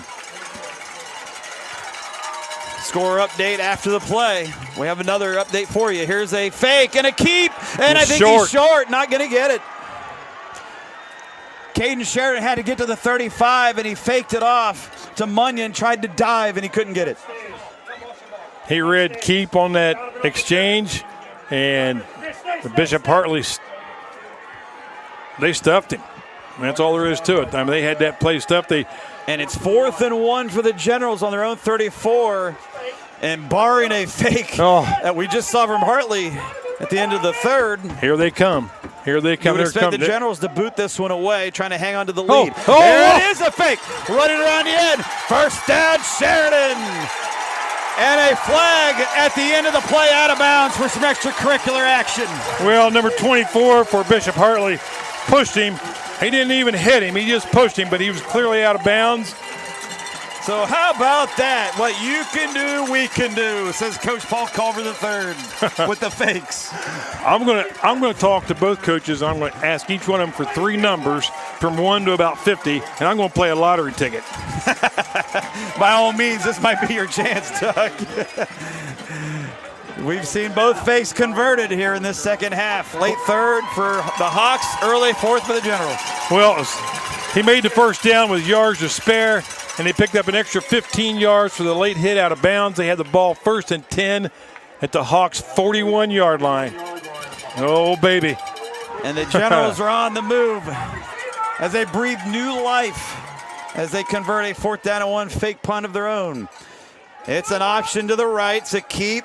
Design play. Caden Sheridan's banged out of bounds close to that white line, so no flag. Solid hit. Sheridan will lose yards. Marcus Moore, number 9. Nice hit. Promise you we get you a score update. Got a little crazy with the fake moments ago. Steubenville now 42-21 over Indian Valley as that game moves further into that one. Big Red up 3 scores. 1-score game here. Winner of this one, please. The winner of that one. 9:49 left to go in the game. 34-27.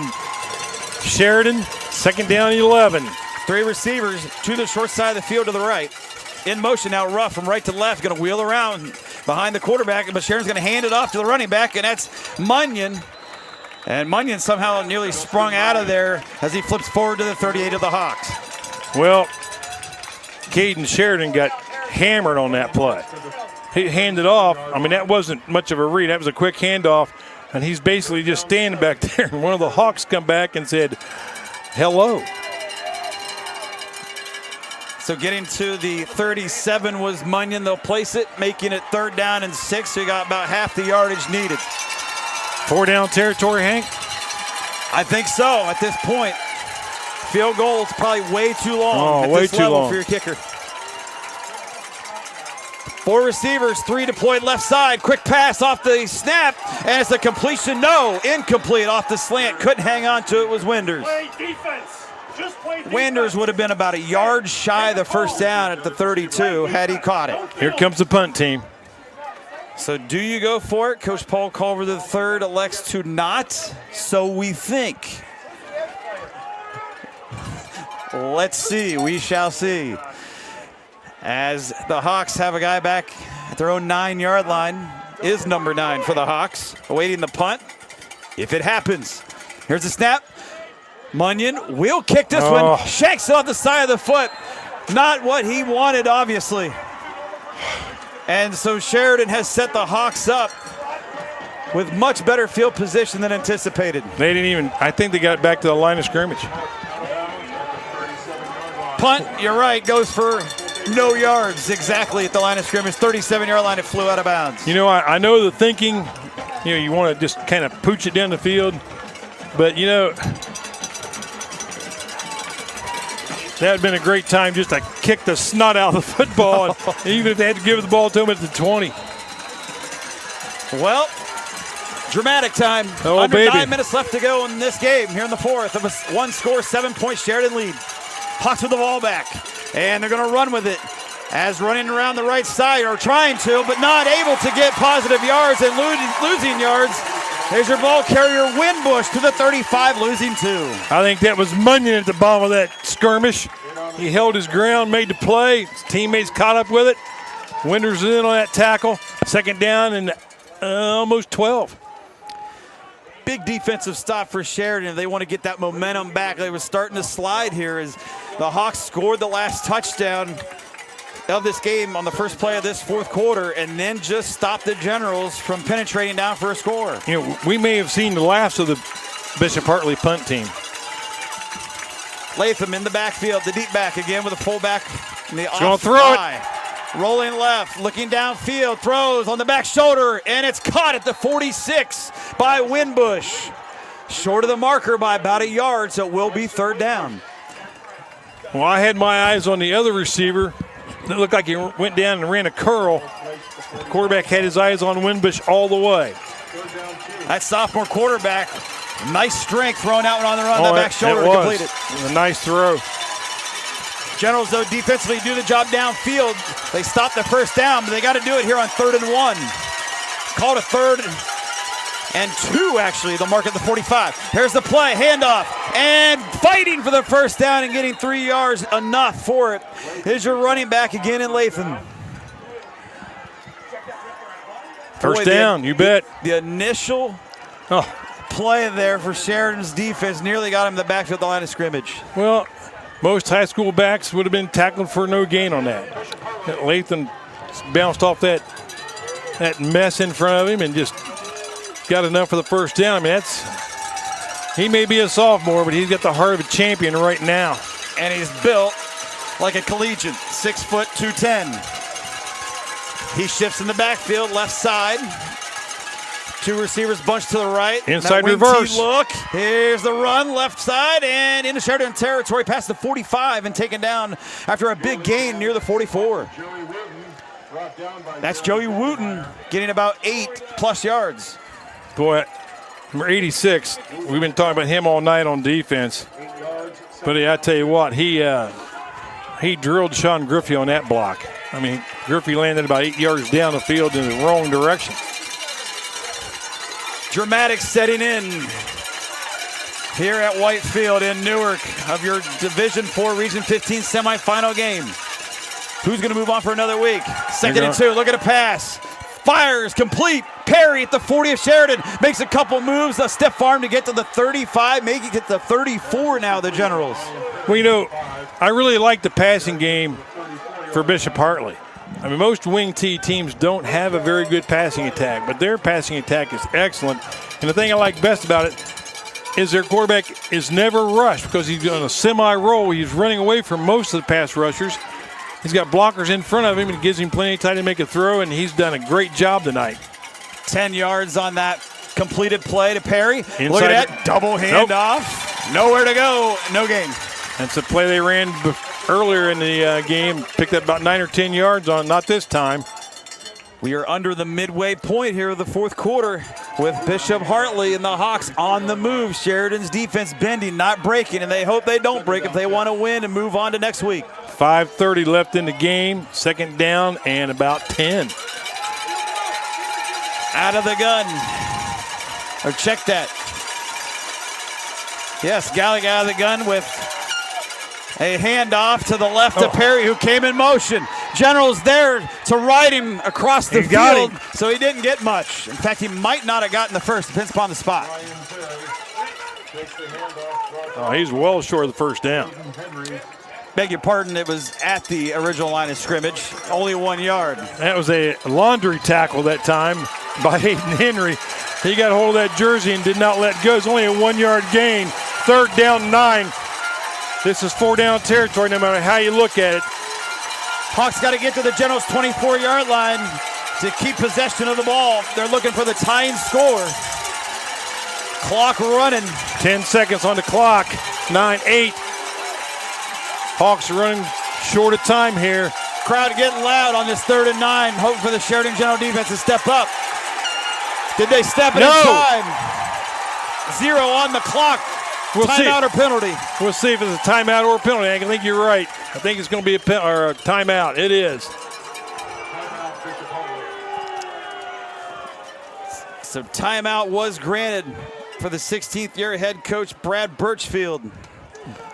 As his Hawks will have a 3rd and long. They basically have 2 plays to get these 9 yards. He gave his quarterback every second he could, and he knew he couldn't afford to take a penalty on that call, so he had to burn his 2nd timeout. I think that leaves them 1. Is that right? It does leave Hartley with 1 timeout, and Sheridan has 2 timeouts remaining down the stretch as they cling to the lead. So what a finish here. You know, we have, over the course of this 2023 season, Doug, not seen our share of close games.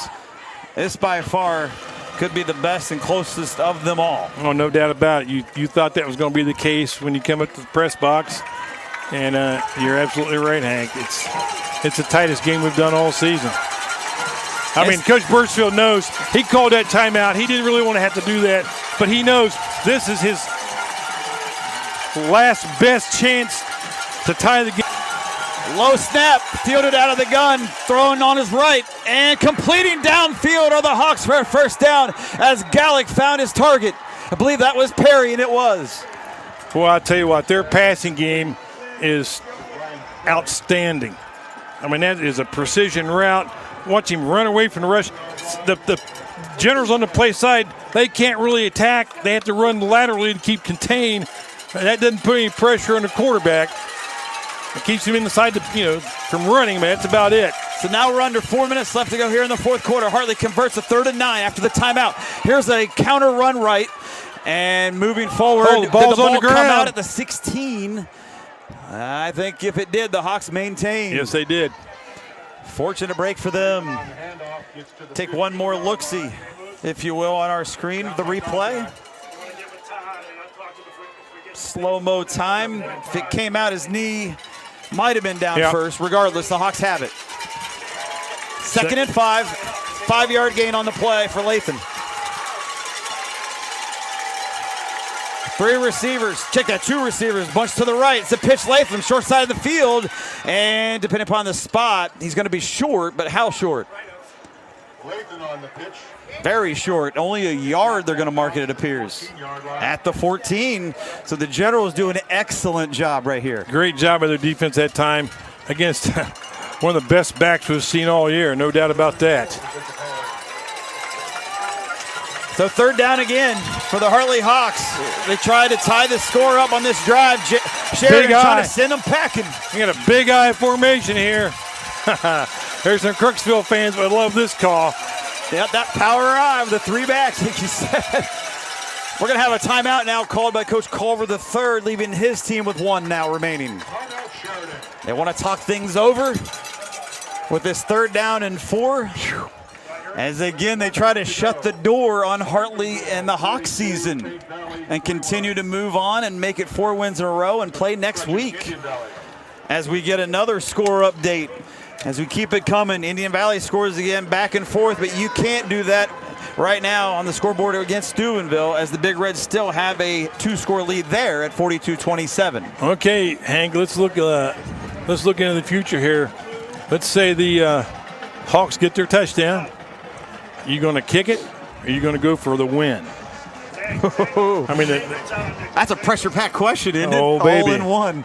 Well, you might go for the win because that's what sets the job apart from every other job on the planet. Because no matter what you call, if it doesn't work out, everybody else says you should have done the other thing. Exactly. We've already had 1 extra point by each team go That's right. awry. That's right. You might like your chances going for 2 if that happens. A big if. Third down. 3rd down and 4. Ball at the 14 after the TO by the Generals. Bishop changed the play. Generals stack the box. Pitch Latham. Cuts inside. First He's down, gone. 5. Oh. And it's 1st and goal. Just tripped up before he can get Wow. his 5th touchdown of the night for Latham. I thought he was going to take that into the end zone. How in the heck did he ever get knocked down? It's like about an 11-yard run. They'll place it about the 3 for the 1st and goal. Another key 3rd down conversion by the Hawks on this drive here late in this game. Generals trying to run person off the field. Ball's fumbled. It's loose. Ball's and loose. The Generals have it. Generals The have Generals have recovered. And I just mentioned that personnel was running off the field. I wonder if Sheridan's guilty of too many men on the field. I don't see a flag, however. But now you hear it. Come through the loudspeaker, Doug. Oh my God. But hang on. It's on the Hawks. No flag after all. No flag. Sheridan football.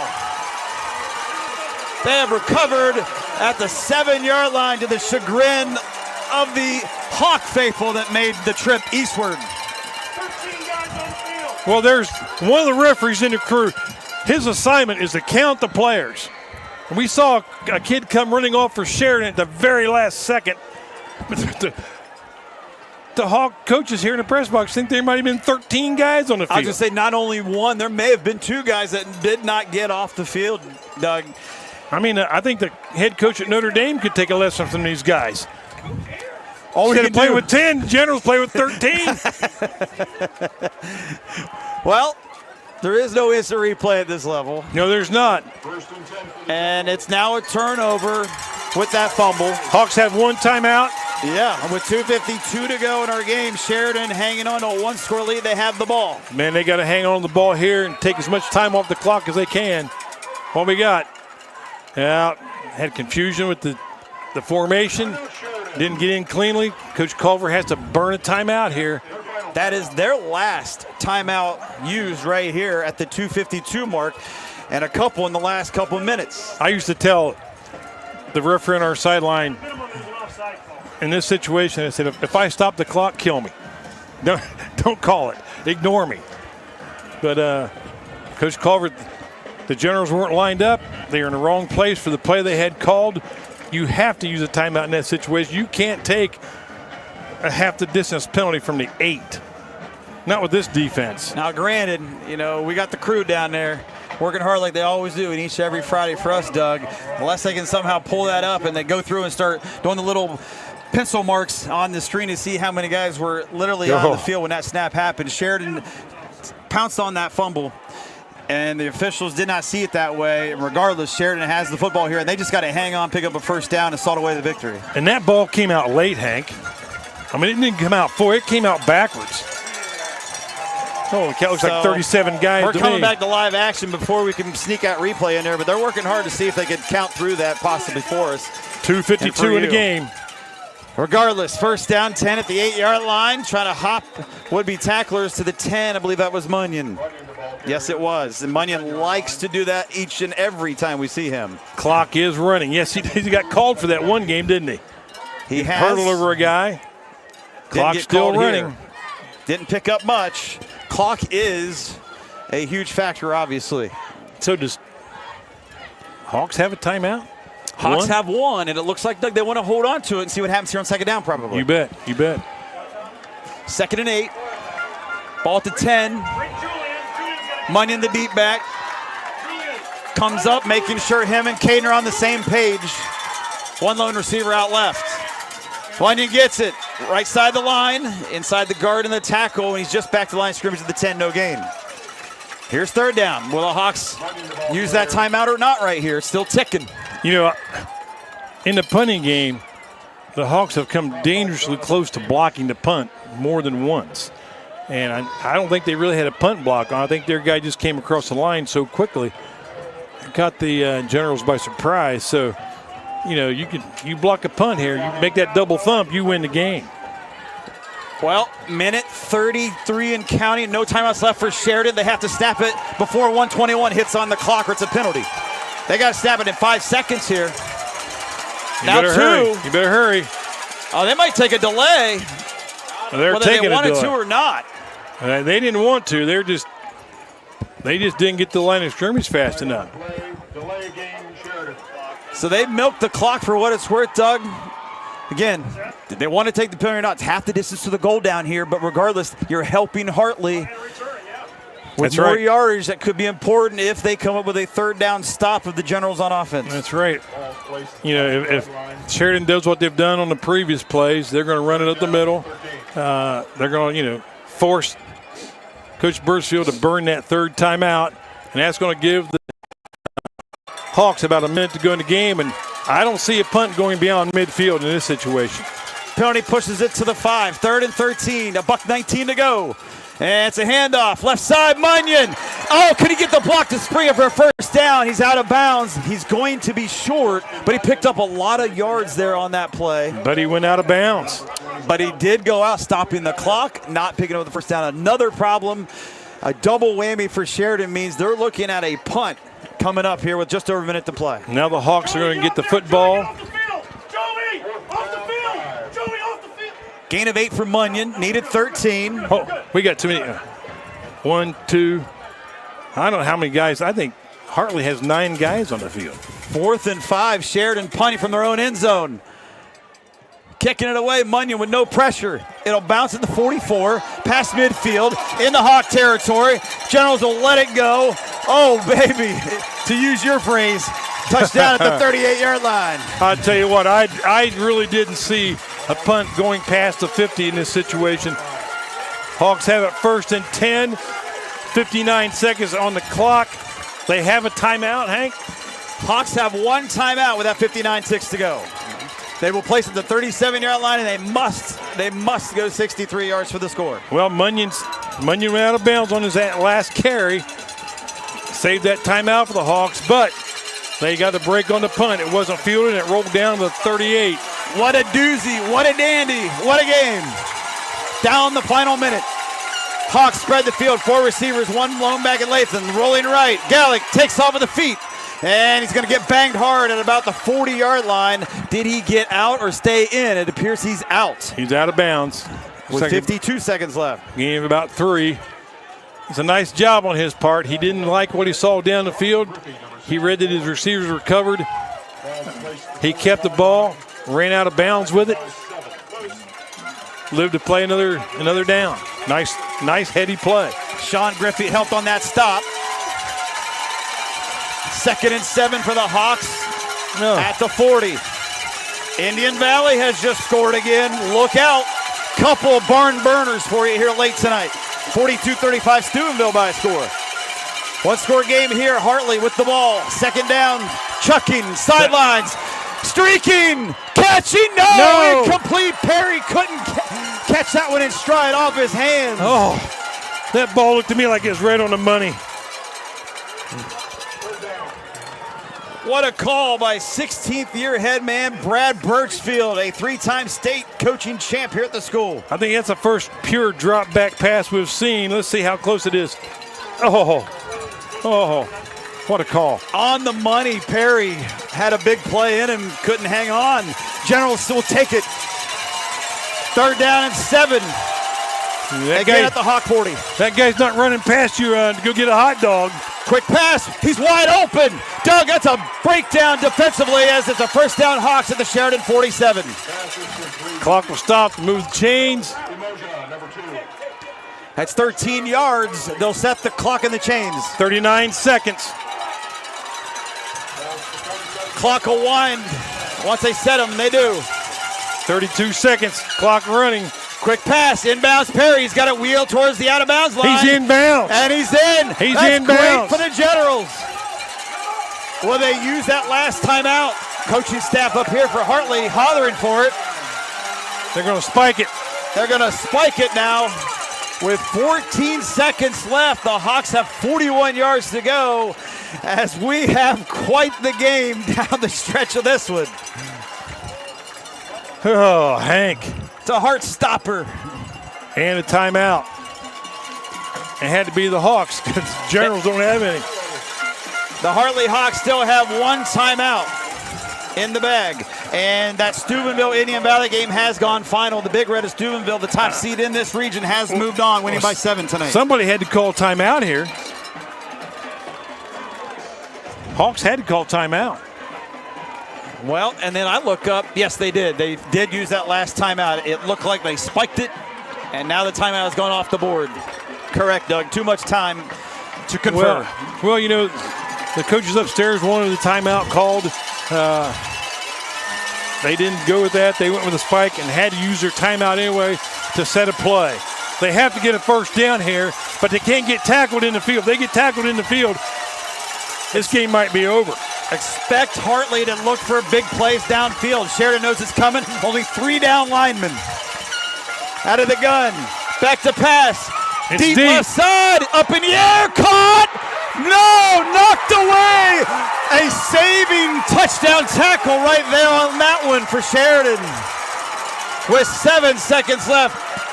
Take another look at the instant replay of this throw. This ball is right on the money, right to the receiver. Gallick tried to hit He cut inside. Emoja. Who is that? Was that 8 or 9 that knocked that down for the Generals?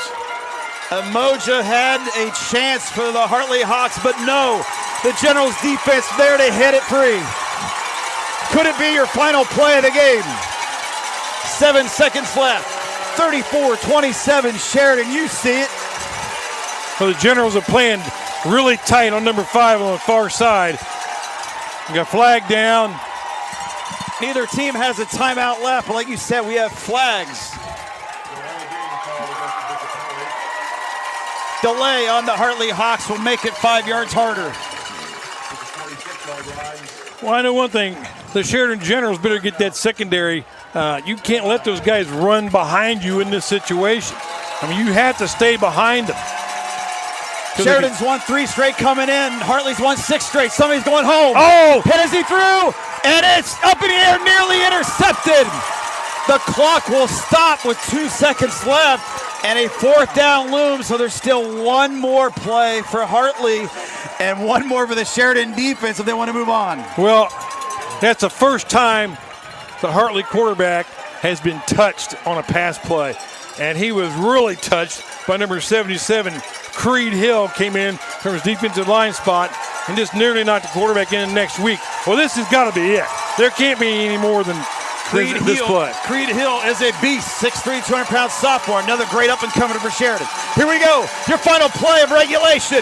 Is it the game? Downfield pass, in coverage, intercepted, will end it. And the Sheridan Generals have just pulled off the win here at Whitefield in Newark. Householder on the interception. By 7, 34-27. As they hold on in dramatic fashion with the interception, the second interception of the night thrown by the Hawks ends the game. As you see it on your screen one more time. That's how you play prevent defense. You're deeper than the deepest man. A jubilant Sheridan team, as they should be. Monkeys off the back. Yes. They'll go to the Division IV Region 15 final next week against the Steubenville Big Red. The Generals lost last year the same time to Bloom Carroll in the semifinal, and they get over the hump tonight. I'll tell you what, that's not a hump. When you beat this team, that's a mountain. This is a quality football team. They're well coached. They're smart. They're tough. Man, I mean, I saw some absolute brutal play on the defensive line from the Hawks. They're really tough. The Generals, a well-earned victory. So Sheridan wins this game here tonight in dramatic fashion, hanging on by their teeth, 34-27. As the only score in the fourth quarter was from the Hartley Hawks. 4 seconds into the fourth quarter to cut a 2-score Sheridan lead down to 1. As the only score for Sheridan in this half was on the legs of Caden Sheridan late in the third quarter. So we had a high-scoring first half where it was 27-21 Sheridan. And then in the second half, much different script, low-scoring, defenses and flags were the sign of the times as the Generals win this one, hanging on by a touchdown. Well, you know, Hank, it looked like the score of this game is going to be one of those 59-58 games.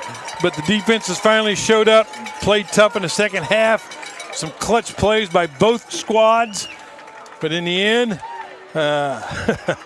Householder's interception seals the deal. As you take a look at things, you're looking at some of the highlights you roll through, Doug, and you know, you had Robert Lathan, phenomenal night. What a back he is for the Hartley Hawks. He had 4 rushing touchdowns tonight. He started the scoring off in the first quarter. A.J. Winders right there with an interception return for a touchdown, tied things up at 7-all midway of the first.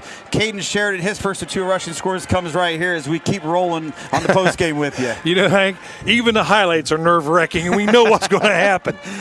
As you see around the left end, there was the Caden Sheridan run. That put the Generals up 14-7. We're still in the first. After that extra point with 3:45 left to go in the frame. But Hartley wasn't done. They came back and tied it. They made it 14-all after 1. This is now second quarter action. Zach Hines gets in the mix from 2 yards out for the lead. Well, every team just held serve for so long. They just kept fighting. Look at this play. Robert Lathan, this is his 3rd of 4 rushing touchdowns, and that made it 21-20 Hawks because the Generals had missed the PAT after the Hines touchdown. So the Hawks had a 1-point lead there, but the Generals would go in at halftime right here on Justin Munyon's 2-yard touchdown run at 3:22 of the second. As they continued to have balance tonight, did the Generals. They had 4 different players score touchdowns tonight. You had 2 from Caden Sheridan rushing. You had Hines and Munyon also getting rushing touchdowns. And A.J. Winders did not catch a touchdown like you would think. He actually had an interception score for a touchdown. Here you see the second touchdown night from Sheridan. This is this 3rd quarter score. That put the Generals up 2 scores. Oh, no doubt. You know, and I think the key play for the Generals is coming up. Was that catch by Ruff. I mean, that was a backbreaker. And then this will complete the scoring on the night. 4th touchdown rushing for Robert Lathan from 4 yards out, 4 seconds into the 4th. That made it 34-27 Sheridan. As the extra point was unable to get kicked with a botched hold off the snap. Your final highlight here, Doug, is your interception downfield, sealing victoire for the Generals. You know, I think his daddy is the tech guy at New Lexington High School. I think I should have free computer work for the rest of my life after saying, Householder seals the deal. And so you take a look down on the field here, Doug, at Whitefield in Newark. Sheridan and the Generals victorious, walking off with a victory. And it was a hard-fought 4-quarter game to the very end. They get it done. 4 wins in a row for the Generals. They will play the Steubenville Big Red next week. See if that game is something we can provide you or not here on South 60 Films. Well, you know, as soon as the game was over and the interception was made by Householder, the Generals went crazy. But when they come off the field, they look like, man, anybody get the number of that truck that ran over us? I mean, that was a tough game. They're exhausted. What a game. What a game. We want to thank all the viewers and those who helped with the crew each and every Friday. If this happens to be our last game, we're unable to get one next week as well against Steubenville. You know, thank everyone. My wife, obviously. You know, you got your significant other here as well, Doug, each and every Friday. Mary. Yeah, Mary. Yep, Mary and Judy have been such great supporters all season long as Sheridan moves on to play Steubenville next week. The MVL still has a team as they win it here tonight by 7. Well, the other thing is, Hank, we're going to be here for about 2 days before we get out of the parking lot because MVL fans follow their team. The stands on this side were packed. People were ringed around the field on this side. You know, Bishop Hartley had a nice crowd over there, but they didn't fill the bleachers over there. But the MVL teams, I'm telling you, in postseason, all year, they follow their teams. They're great fans no matter what the school is. Very impressed with the Sheridan fans to make that short drive up Route 13 to get here and watch your team win a big one. They win a couple home games to the Generals to start the playoffs, beating Morgan. And then last week, Guy Academy whacked them around. Tonight, hard fought, went down to the end as they went here to neutral site tonight in Newark at Whitefield, making it 4 wins in a row. Lone blemish was Tri-Valley we had back in week 9 at home. And they're rolling now as Bishop Hartley and the Hawks. 6-game winning streak is over. Their season finishes prematurely here at 10-3. So, Doug, what more can you say as we put a bow on this one?